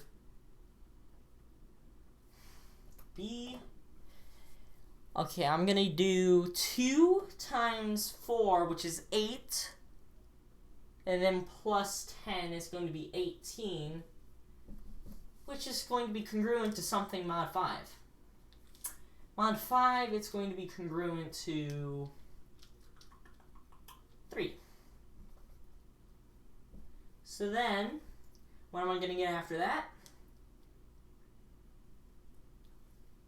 So that plus 5bn is not going to matter.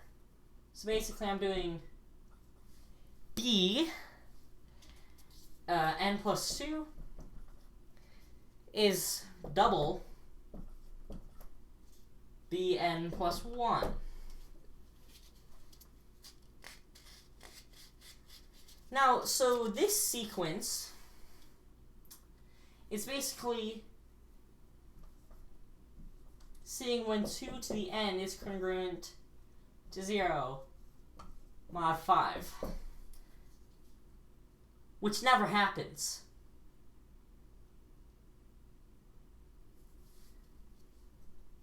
Which never happens. The end. Boom. Pow.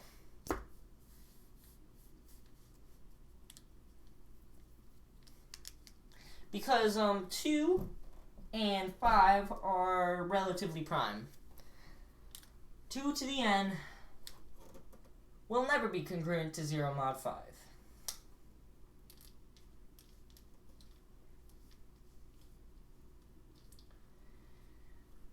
I get 1 next, and then I get 2, and then it repeats. Alright. I did a bunch on modular arithmetic. Let me show you guys something cool. I think I'm done with the Ask Me Math part, and I'm just gonna do random stuff now.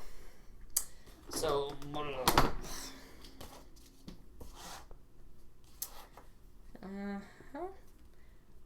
do that. Cool. Let me show you guys my GitHub.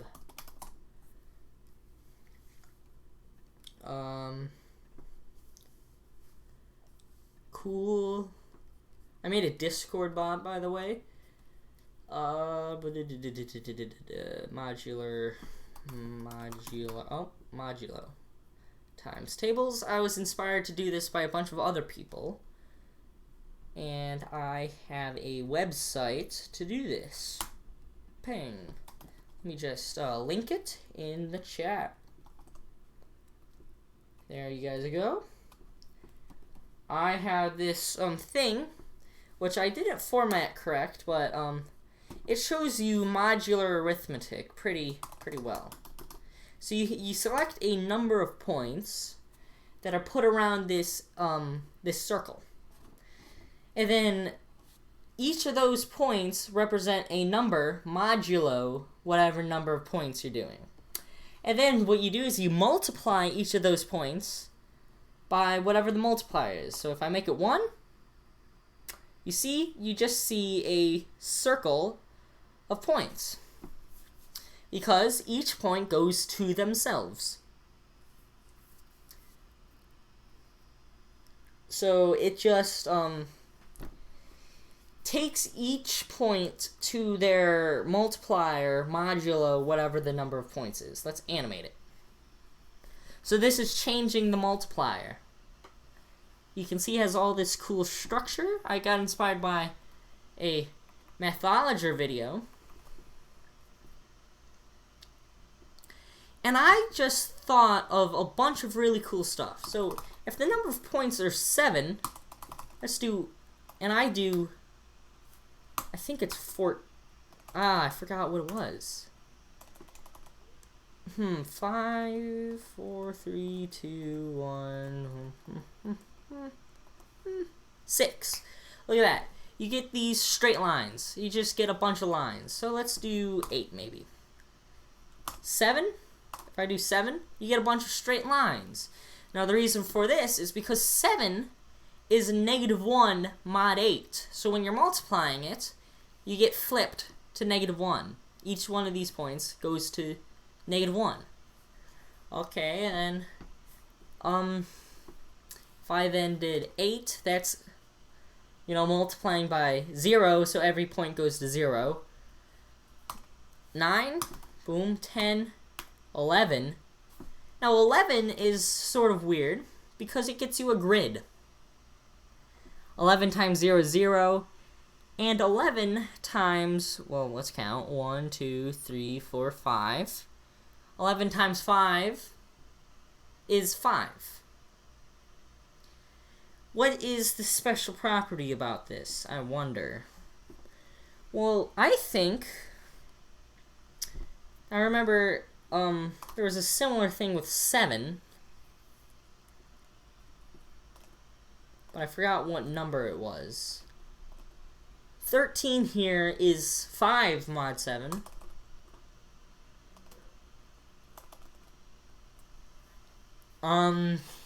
Except, no, it's 6. Yeah, same thing. If I do 6, I can do a similar thing, I'm pretty sure. If I do 11, yeah. But I think if I half it,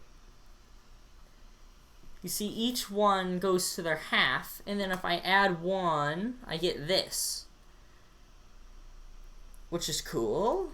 5 is that, 3, 2. 2. This is the grid.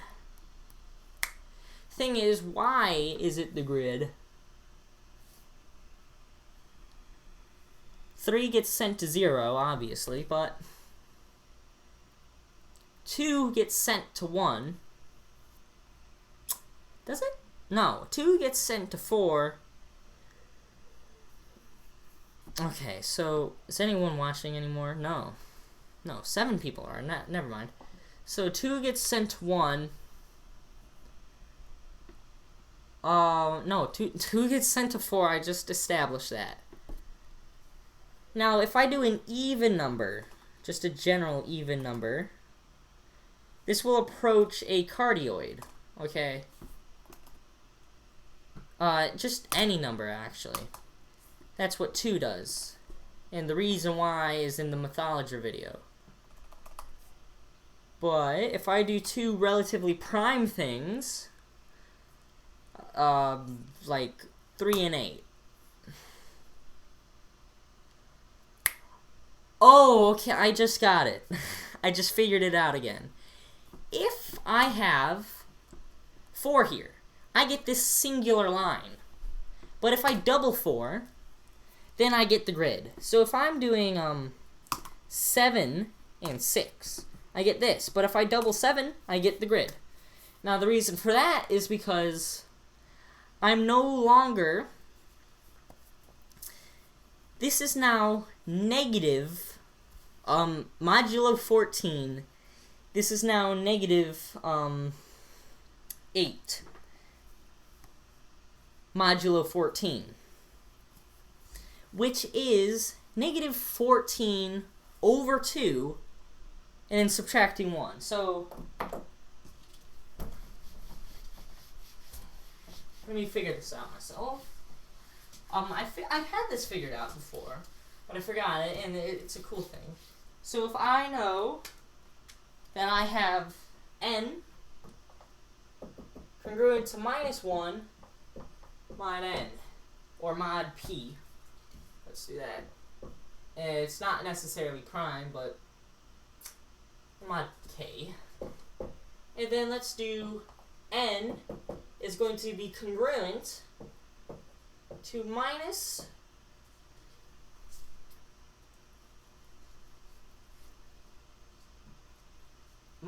k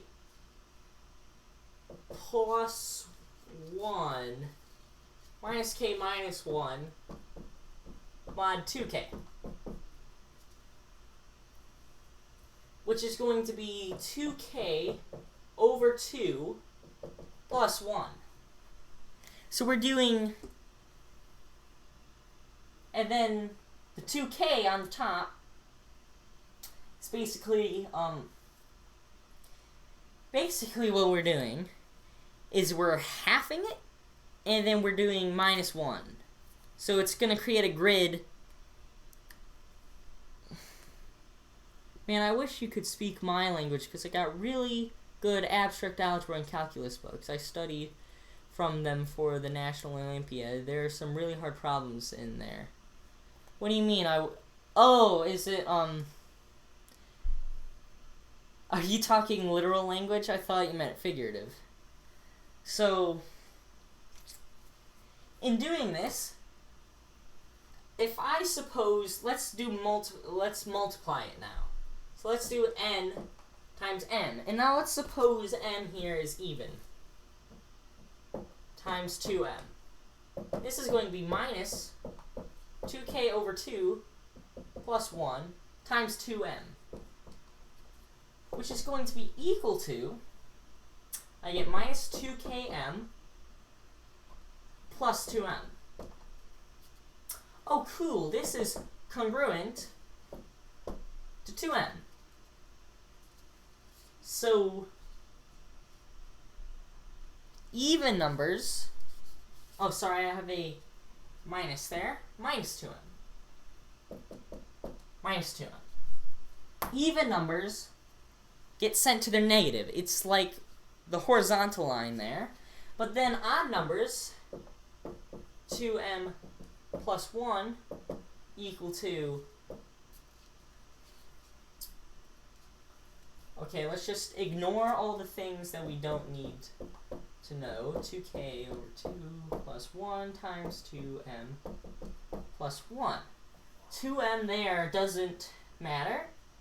Then I get minus 2m plus that, and then plus 1. So I get minus 2m plus k, or minus 2m minus k minus 1.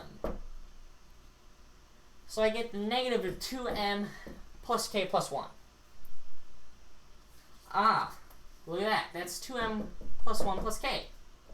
So, this right here is going to be like taking itself and adding k, which is going vertically like that. So it's going from here to there because that's what adding k does. It's adding half the value of your doubling.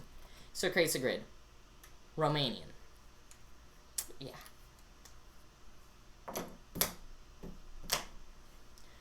So,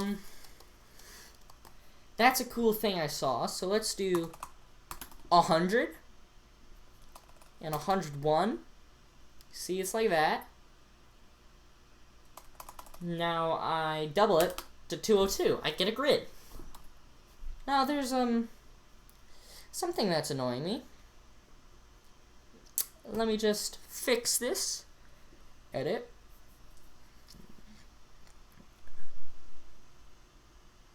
So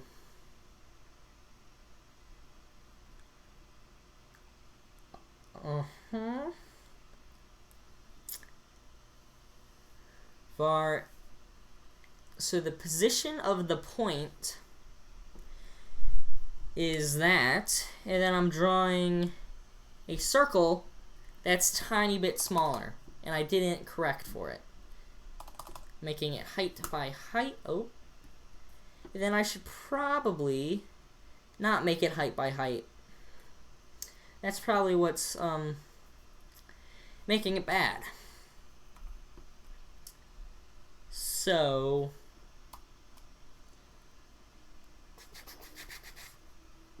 I'm gonna make it height by 2, height by 2, and then in creating my points, height over 4, height over 4. Yep. Commit changes. So now this circle is going to be smaller. Settings. But hopefully, I'm just going to clone it.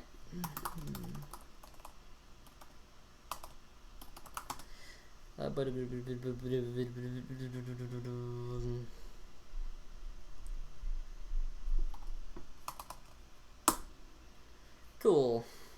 I should have changed my directory so that I knew where it was going.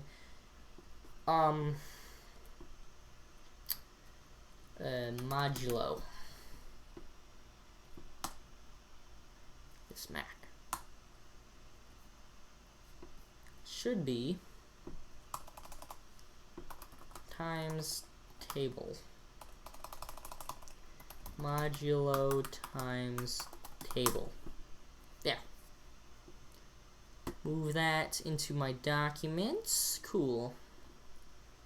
Let's open up index.html. Oh, would you look at that? Apparently, I'm gonna have to open up sketch.js and fix it.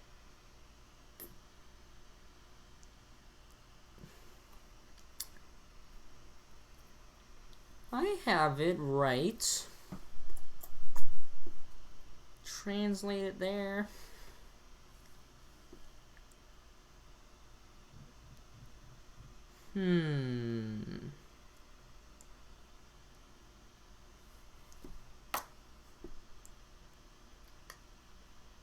Let's see. Pause.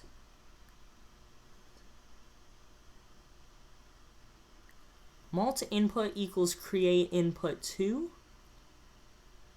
Okay, so then I just, yeah, so I set up my slider. These are just, yeah.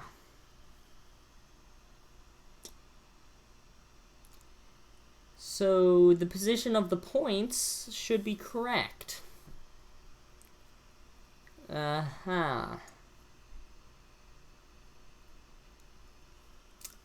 So when am I drawing my points?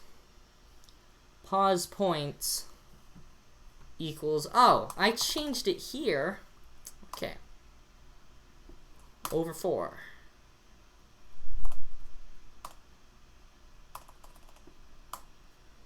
Over 4. Okay, there we go. Index.html.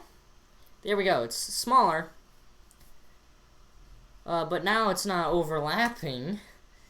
But we still have the problem that, I don't know. Let's create a new variable. Oh, I'm using var. Are you kidding me? Okay. Var.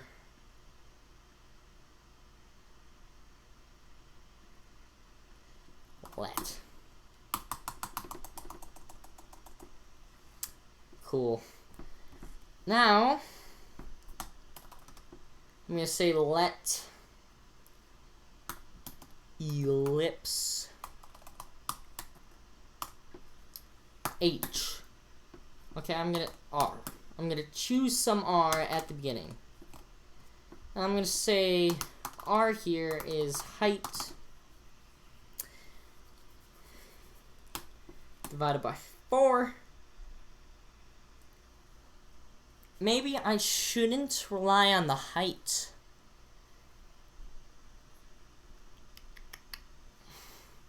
Maybe I should rely on, yeah, because in creating the slider, I allowed it to go up to 1,000. Can I change the size of a slider in P5? Windows computers, programming fine. Mac, I have a Mac because it's easier to get to, like, terminal and stuff. But, you can still get to it on, Windows. So,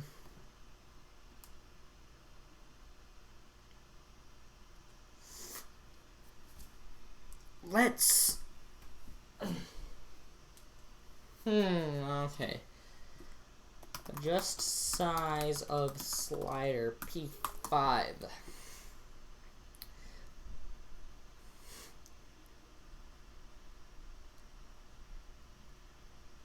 Okay, so they create the slider. Those are the range of values, 0 to 255. And then 100 is the size, right? No. 0 to 55. Oh, it's where you start. So the third one is where you start. This is your range of values. So you can set the position. They don't have anything about how I'm supposed to... Yeah, okay. I guess mine's fine. I don't like how it's so small, though. So I'll make it bigger. But it's kind of specific now. Let me go into sketch.js. Maybe I should involve the height and the width. Let me do width minus height.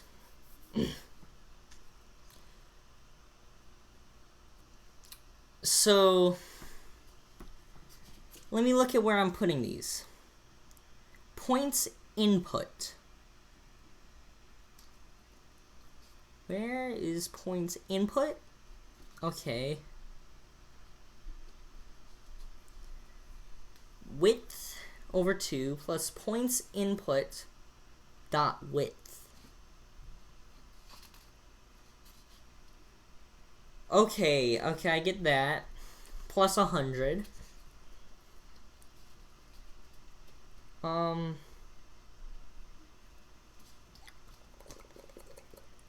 know what? This isn't the time for it. Let me just get rid of that. And initializing R. I'll do that later. Because right now, I'm tired. So, can you say, my name a Jeff? Yes. Meme? Who are you? Oh God. Ugh. Okay, so channel. Behind the meme.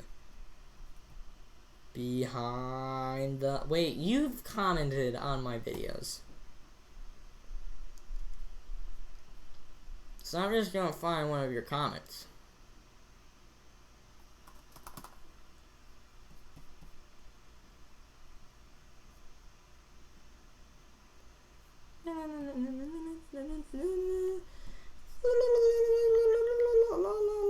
Okay. Meme. Hey, look at that. 18 subscribers. No content. No playlists. No channels.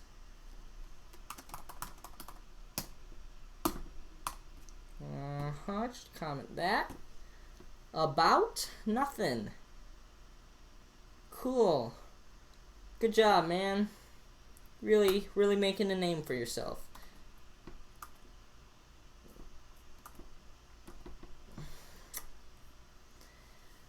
Ugh. No. No, you can't do that. On computer, you can't click on their name in the chat. If I pop out the chat, if I do that, still can't do it. Wow, look at that. You really do have the intelligence of a walrus meme. You know, I have the intelligence of a walrus as well, but that's unrelated. Okay. So, I'm tired. But, I want to talk about my Discord bot, because I think it's cool. Let's look at the code for my Discord bot, because I think there's a lot of nuance to it. Let me go on to Discord. Let me quickly...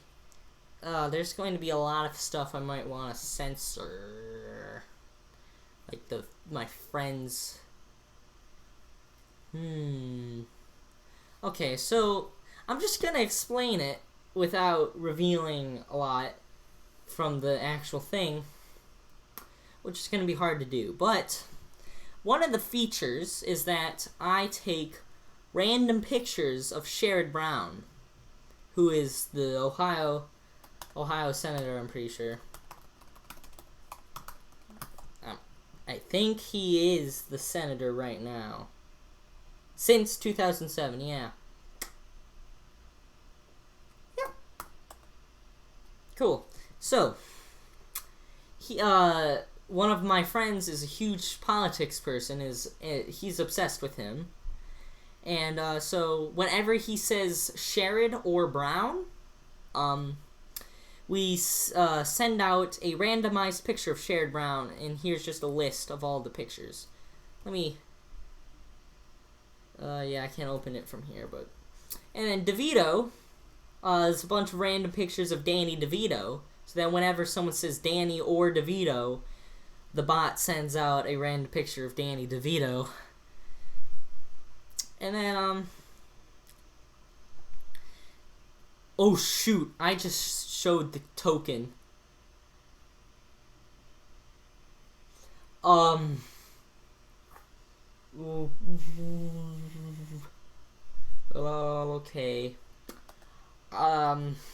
Yeah, I'm gonna have to change the token, because I cannot risk that again. Hey guys, how you doing? Changing the token on my bot so that you guys don't absolutely destroy me. Token, my apps.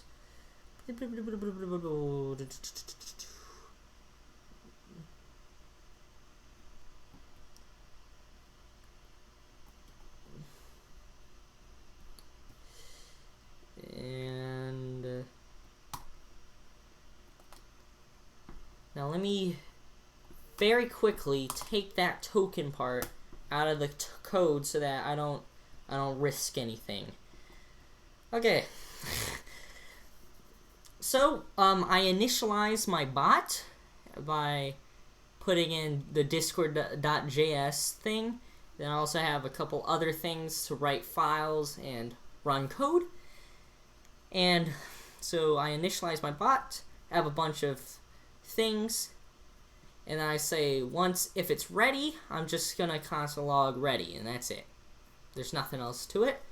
And then if I receive a message in any channel, I activate this function. Now I have these placeholder variables just so that I don't have to keep writing them. I check if the bot is the one who said it.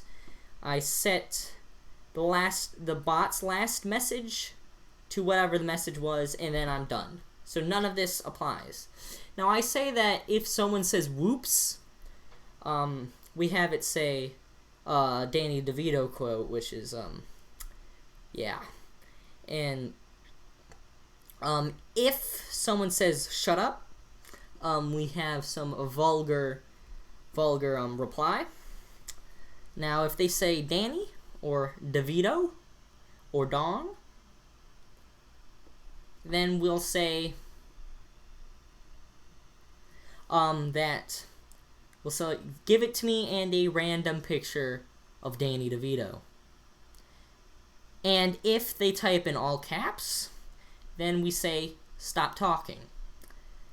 Now if my friend who's obsessed with Sherrod Brown says Sherrod or Brown, we send him an extra picture, a random picture of Sherrod Brown. We say Sherrod Brown is extra thick. Now if it includes Danny, this is a function that I'm very proud of. What I do is I get a name, which is just going to be all the stuff that isn't exclamation point Danny. Then I trim it so that I don't have extra spaces or anything, and then I run a command, which is going to be doing running a Python script, which is right here. Now this Python script, what it does is it let me just explain what it's doing here first. So I'm going to write a file. It's going to be a .txt file, and it's just going to be whatever the name is. Okay, whatever name I got from the message, which is the command, I'm going to put it into this .txt file. Let me show you it. So right here, I have this folder that has a Danny.txt. Right now, it has the name Bob Saget. Okay, because that's the last one I had. So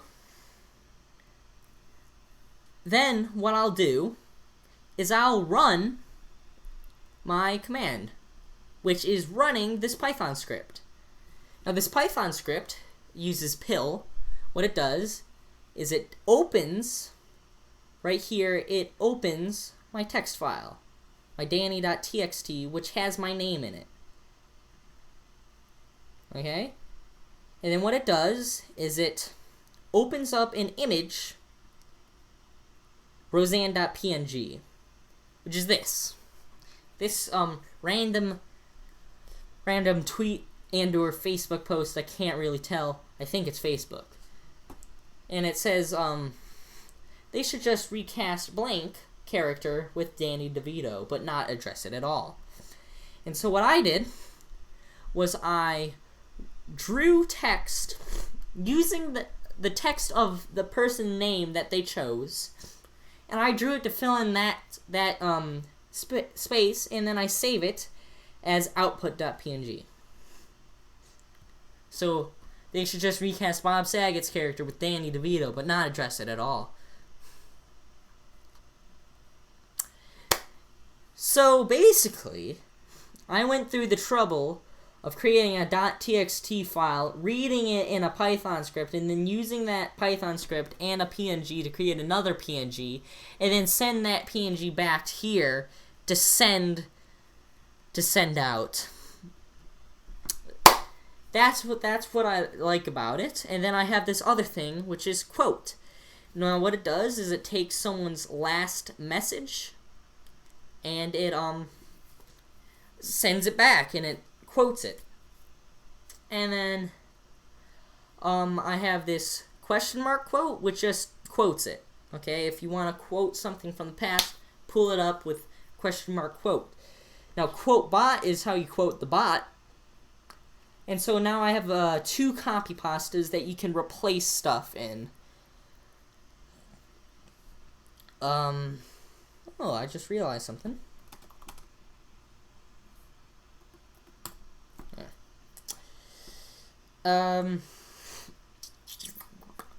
So this is a vulgar one, and this one is about the flat Earth, except you can replace it with whatever you want, and it's quite complicated. And here's the code for getting last messages from people. This is sending an embedded message, and then this is just starting the bot. So I'm proud of that, even though I kind of shouldn't be, but I am.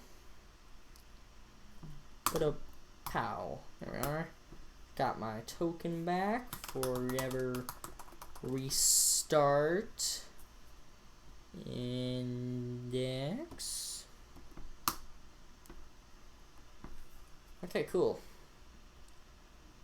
So now the way I run it as well is kind of cool. I use a terminal, and I use a thing called Forever.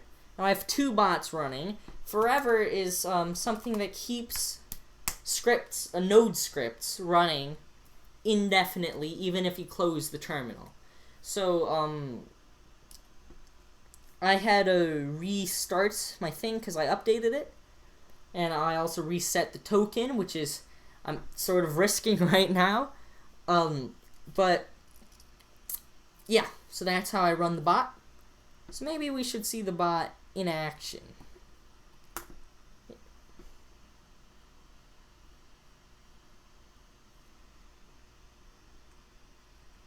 Oh no, if the name is too long, it goes off screen, and that's part of the comedy, I guess. So here's a little bit of a dilemma we have here. I want to test the bot, but I don't want to show you all my friends' Discords and stuff. So I'm gonna do a huge risk right now. I'm gonna go into here and I'm gonna do filters, properties. No, not properties, filters. Filters, okay, crop. Oh no, not this. The other one. There. Filters, crop, show it. That's probably a little too small, and it's not doing it from the right at all. Let's do 500 from the right. Let's not really worry about the bottom. Okay. That's weird, but it's good. Okay, let me get into... Okay, so let me turn this on. Let me... Yes, okay, so it's blocking that side. And it's blocking that side. Good. Okay, so now we let me just make sure that it is. Okay, yeah. It's a little bit too much on the left, so I'm gonna fix that.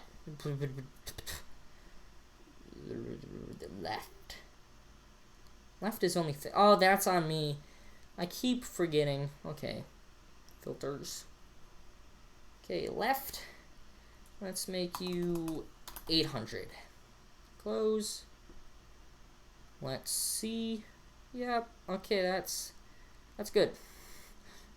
Let me move it so that it's over here. Okay. So now these guys gotta hold my bot using my token. That's why I'm very overprotective. So now let's do a command. Say Danny. So Danny, let's do Danny of, say, Bob. And then the bot sends out, they should just recast Bob's character with Danny DeVito, but not address it at all. If I say Danny, it'll send out a randomized picture of Danny DeVito. Now I can't do Drew stuff, but now let's look at the not round. So the Earth isn't round. It can't be. If curvature is real, it's not. Then how come we can dig straight tunnels? Edit downvotes? Really? Newsflash, the Earth is flat. If it wasn't, then why don't flat boards roll around when you put them on the ground? Try this. Put a golf ball on top of a basketball. What happens? It rolls off. If the Earth was round, there would be no golf tournaments. But now if I look at the template, I think I do that. Yep. So let's follow through with the template. So let's do something like Fomatica isn't a good channel. It can't be. If Fomatica was good, then how come he is a bad teacher? Downvotes? Really? Flash, Fomatica sucks. Fomatica is a bad teacher. If he wasn't, then why can't he get a video right on the first try? Try this. Ask him a question. Ask him a math question. What happens? He can't do it. If Fomatica were smart, there would be chaos. And then we get this brand new copy pasta. Fomatica isn't a good channel. He can't be. If Fomatica was good, he's not. Then how come he is a bad teacher? Edit, downvotes? Really? Newsflat, Fomatica is a bad teacher. If he wasn't, then why can't he get a video right on the first try? Try this. Ask him a math question. What happens? Can't do it. If Fomatica were smart, there would be chaos.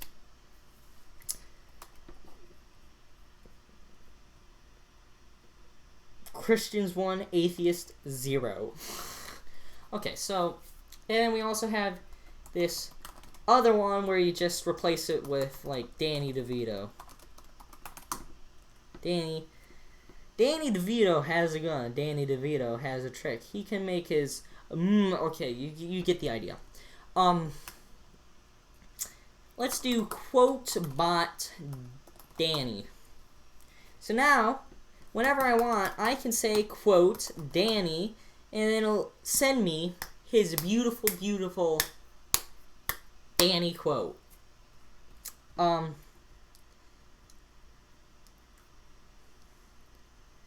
What's another thing I can do?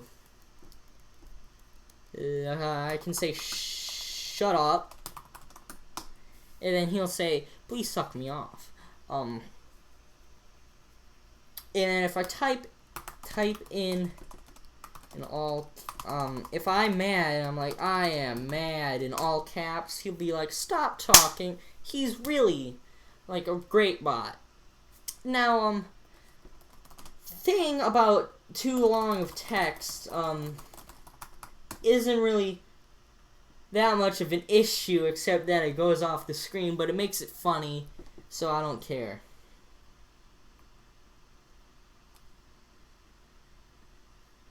So, you know.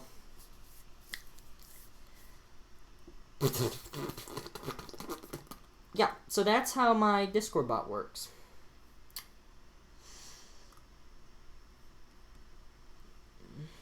Let me turn off the crop. Move that in there. And then go to webcam. Get out of that. I'll go back in. Okay, guys. I'm now in full out, whatever this is mode. Let's see the Google Doodle. I've not seen it today. Oh, is it no, it's not Father's Day. Never mind. A little history before we play our game. Back in 19th century Germany, Thuringia to be precise, garden gnomes were hand sculpted by a professional. Shoot! This book is getting a beating today. Ugh.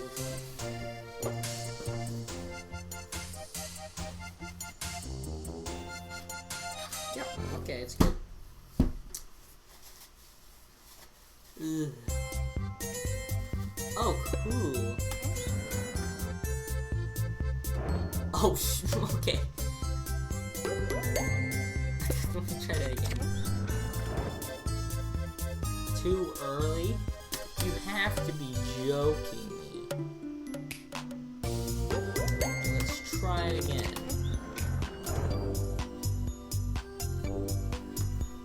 Pow! Yeah, look at that. Crushed it. Crushed it.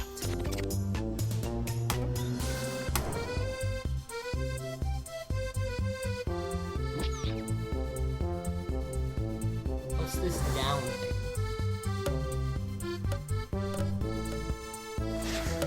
Oh, that's a hop? I guess I can strategize that a little better. Let's use the pink one.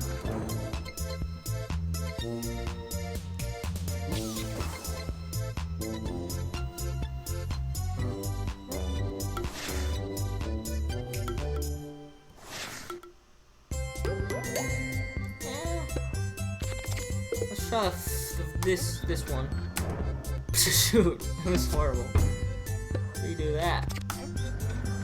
Oh shit, it's that. Okay. Oh, that was too early. Have to hit boosts. Oh, wait.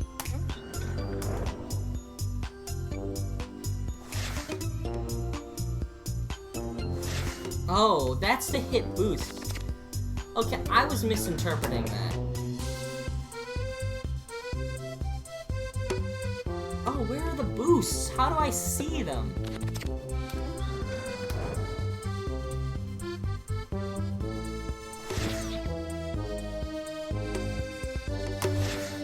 What am I...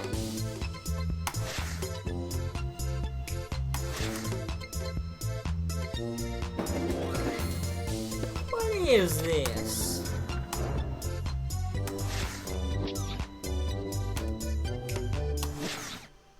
There we are.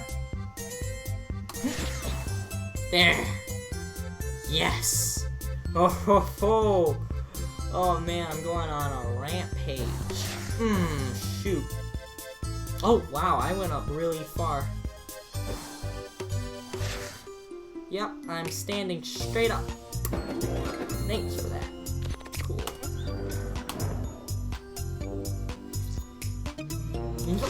Shoot. Shoot. Yes, okay.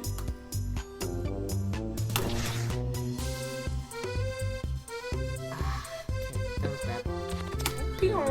Pow!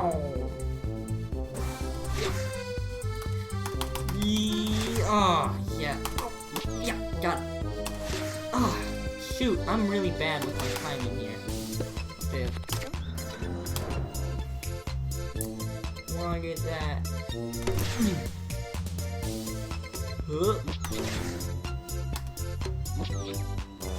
Ah. Okay. Shoot.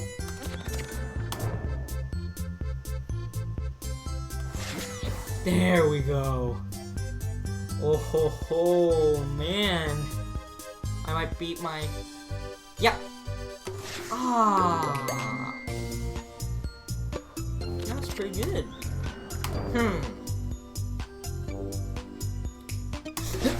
Ah. Dang it.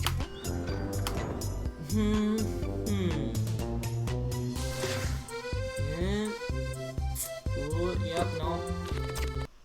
7 people watching. Pow! Okay, that's too early. Yep. Okay.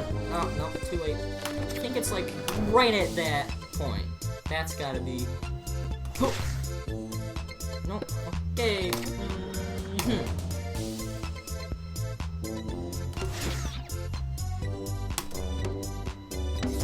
Oh! What? Birds? Are you kidding me, birds? Jeez. Okay. Yeah, there's no way I'm hitting a boost. Yeah.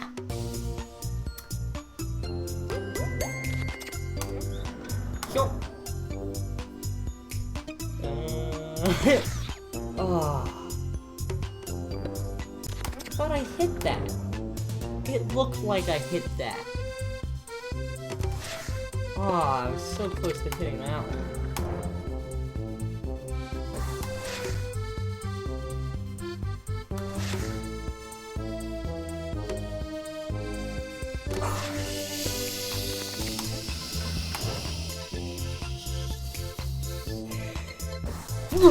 Yes!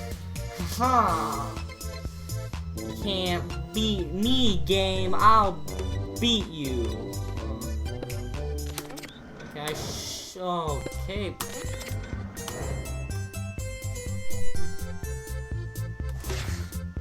God!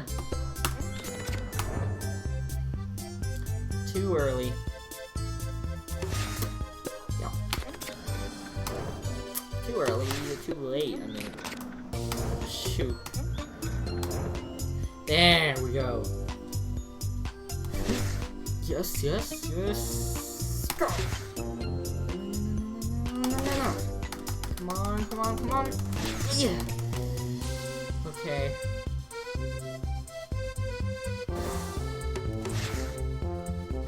Yeah. Okay, come on, come on. Oh. Is there a way to see, like, the boosts? Up. No, bad timing. Yes! Demolished it.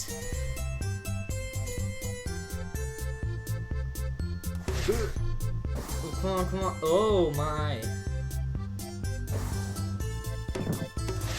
Oh. Okay, let's... Come on. Yeah. Come on. Okay. I'll accept it.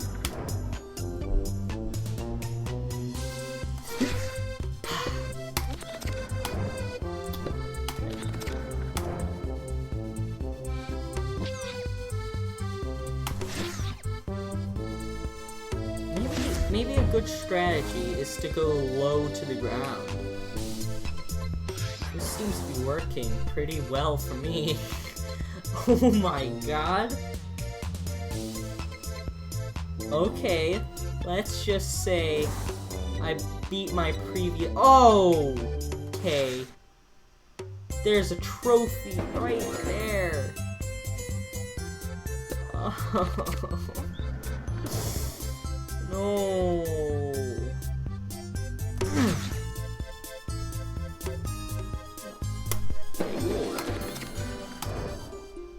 It was right there. Okay. Maybe. Okay. Yeah, I think low to the ground. Oh, well, never mind. Trying this. Yep, landed in mud. Get to law. Oh, are you kidding me? Just want to get like right low. Then. Yep. Come on, come on. Yes! Oh, hey, look at that birds. Now, the birds part is what usually messes me up, because I go up really high in the air. No! No! Come on. Come on. Come on, give me. No! Okay, let's just stop. Yes, log! Ping, ping. Whoa.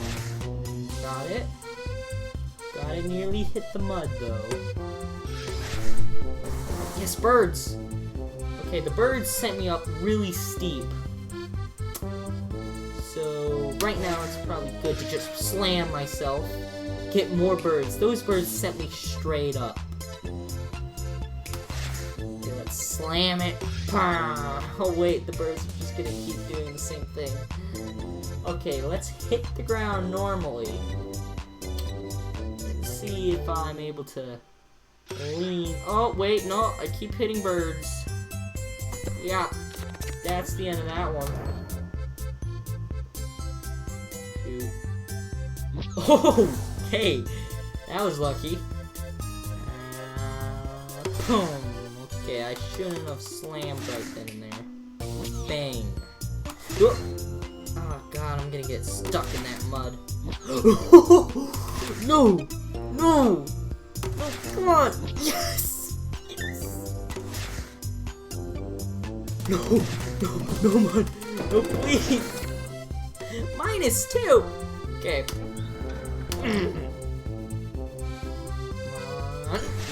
Yes! We got this.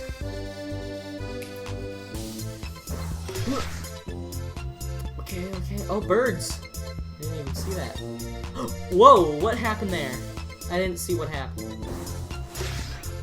Oh, birds! Thank you, birds. But I think you're not really gonna be a help right now. Yeah, you're gonna be more of a hindrance. Never mind. Ow! Okay, cool. Shoot, literally like right before. Yeah, okay.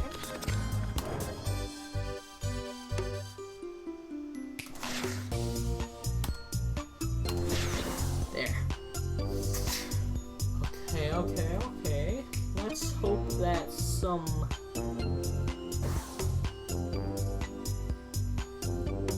Oh. Okay. Come on. Shoot! Oh man, this turned into just this. Oh, okay, can you explain why Fauché derivative is important or useful? I don't have a good intuition with derivations from Rn to Rm dimensions. Any clarification would be appreciated. Fauché. Fauché derivative. Oh, this. This is, like the reason why this is important is because it gives you, the Jacobian. I remember this from, Spivak's book, Calculus on Manifolds. He used a similar thing, and, the important idea was that linear map gives you something. So, when you're doing that, this linear map A, which is usually written df, is unique. It's unique, and that and for f from Rn to Rm, you have the specific case that A is going to be equal to, and this is for the Fauché derivative limit.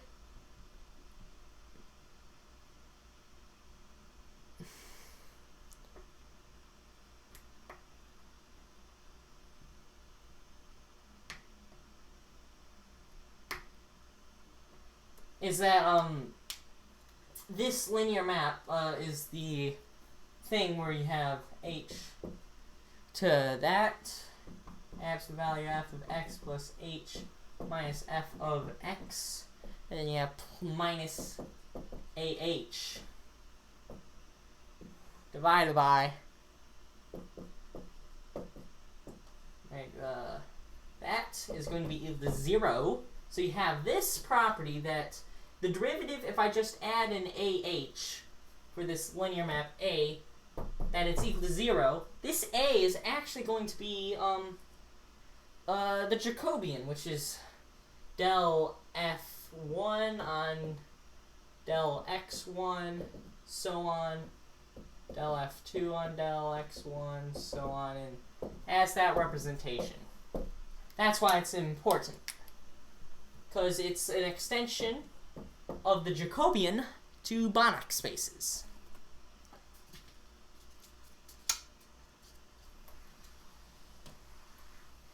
Sorry that was in the top corner, but yeah, let's now go back to the Google Doodle. Oh man, I lost all my progress. Yeah. Oh wait, no I didn't. Oh, my best is 673, like it was. Whoa. Yes! Okay. Let's keep going. Oh! Come on, birds! Help, birds! Birds! Help! Birds! No!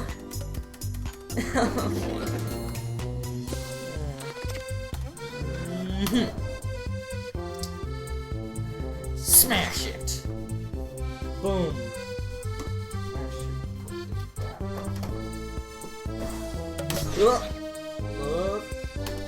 Shoot!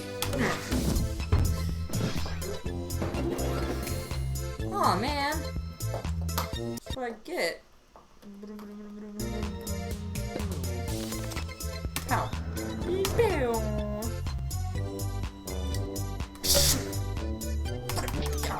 Oh, bang!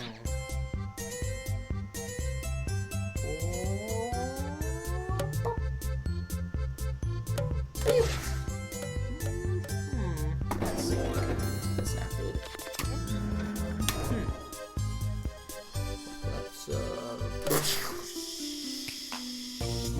Yep. Oh, straight up. Are you kidding me? That's not too late. Just don't stand. Shoot. And bam. Obviously, they don't understand the strategy that I have. They're like, ugh, too late. You don't understand, Google.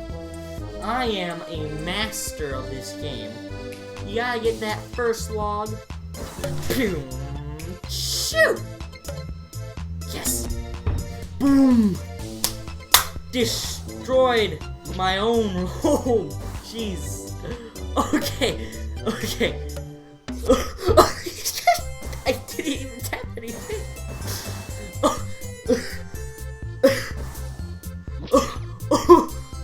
Oh my god, I swear to god, I'm not tapping anything and I'm going 10,000.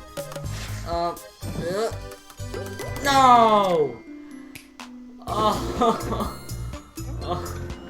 that was such a good run.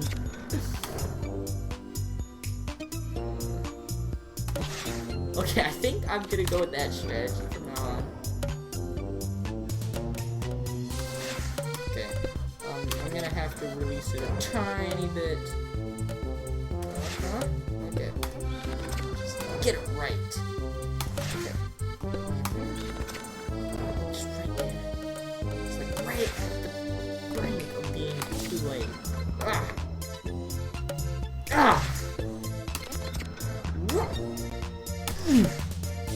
Damn.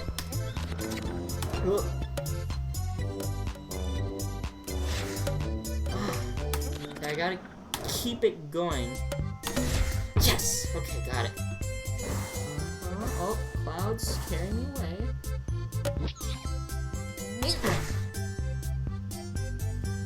Oh, you dirty log.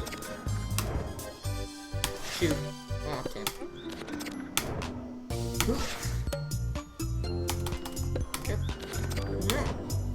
Yeah. Okay.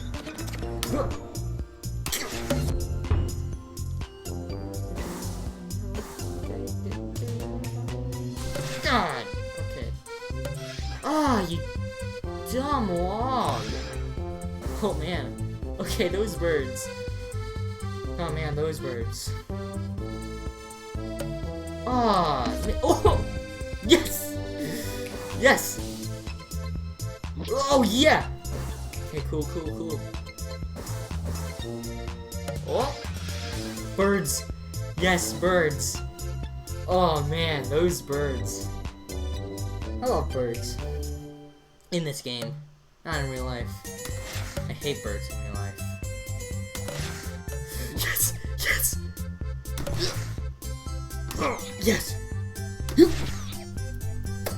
Legendary. Beat my previous record, even though that was like a bunch of luck. Oh. Oh. Man. Okay. Okay, I messed up the strat. Yeah.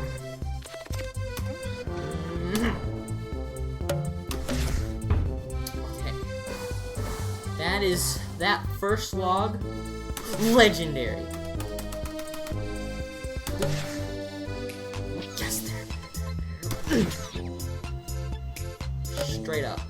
Okay. Oh, birds. Yes, birds. Oh, shoot. Okay. Can't win all of them. Okay. Oh. Get carried. There we are. Okay. Shoot.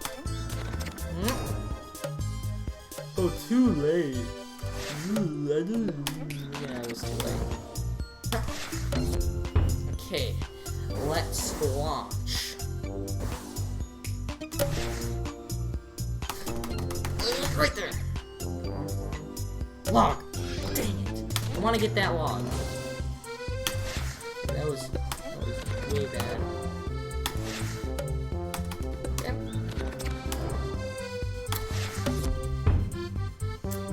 Get that log, so let's try that, and didn't have enough.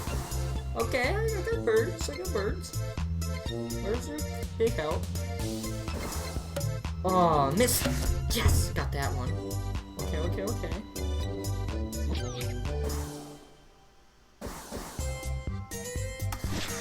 Yes, okay.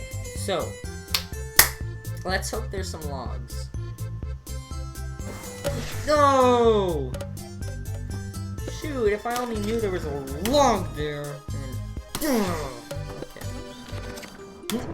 Not too late. Okay. Okay, no, that's fine. Oh, I got it.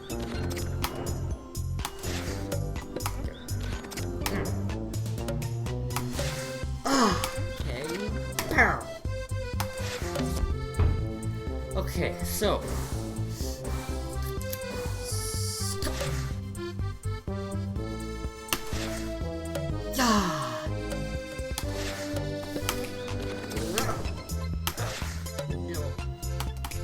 shoot. Okay, that was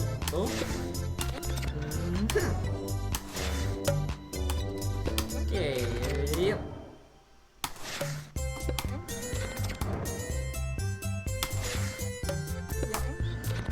No way. Okay. God.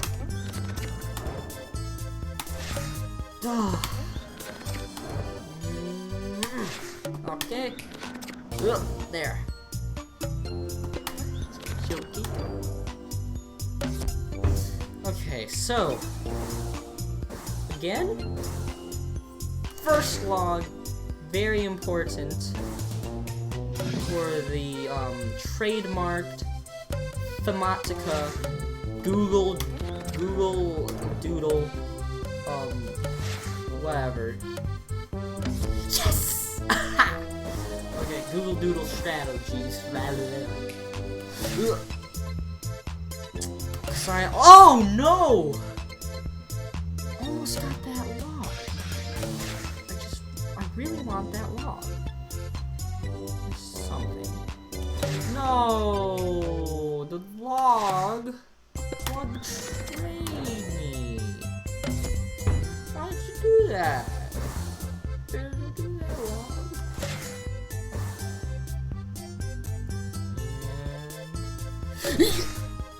Come on, come on, come on. Yes! Oh, what? No! No!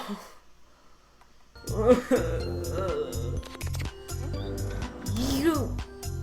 Scoop! Ah. Okay, that's the end of the live stream, guys. Hope you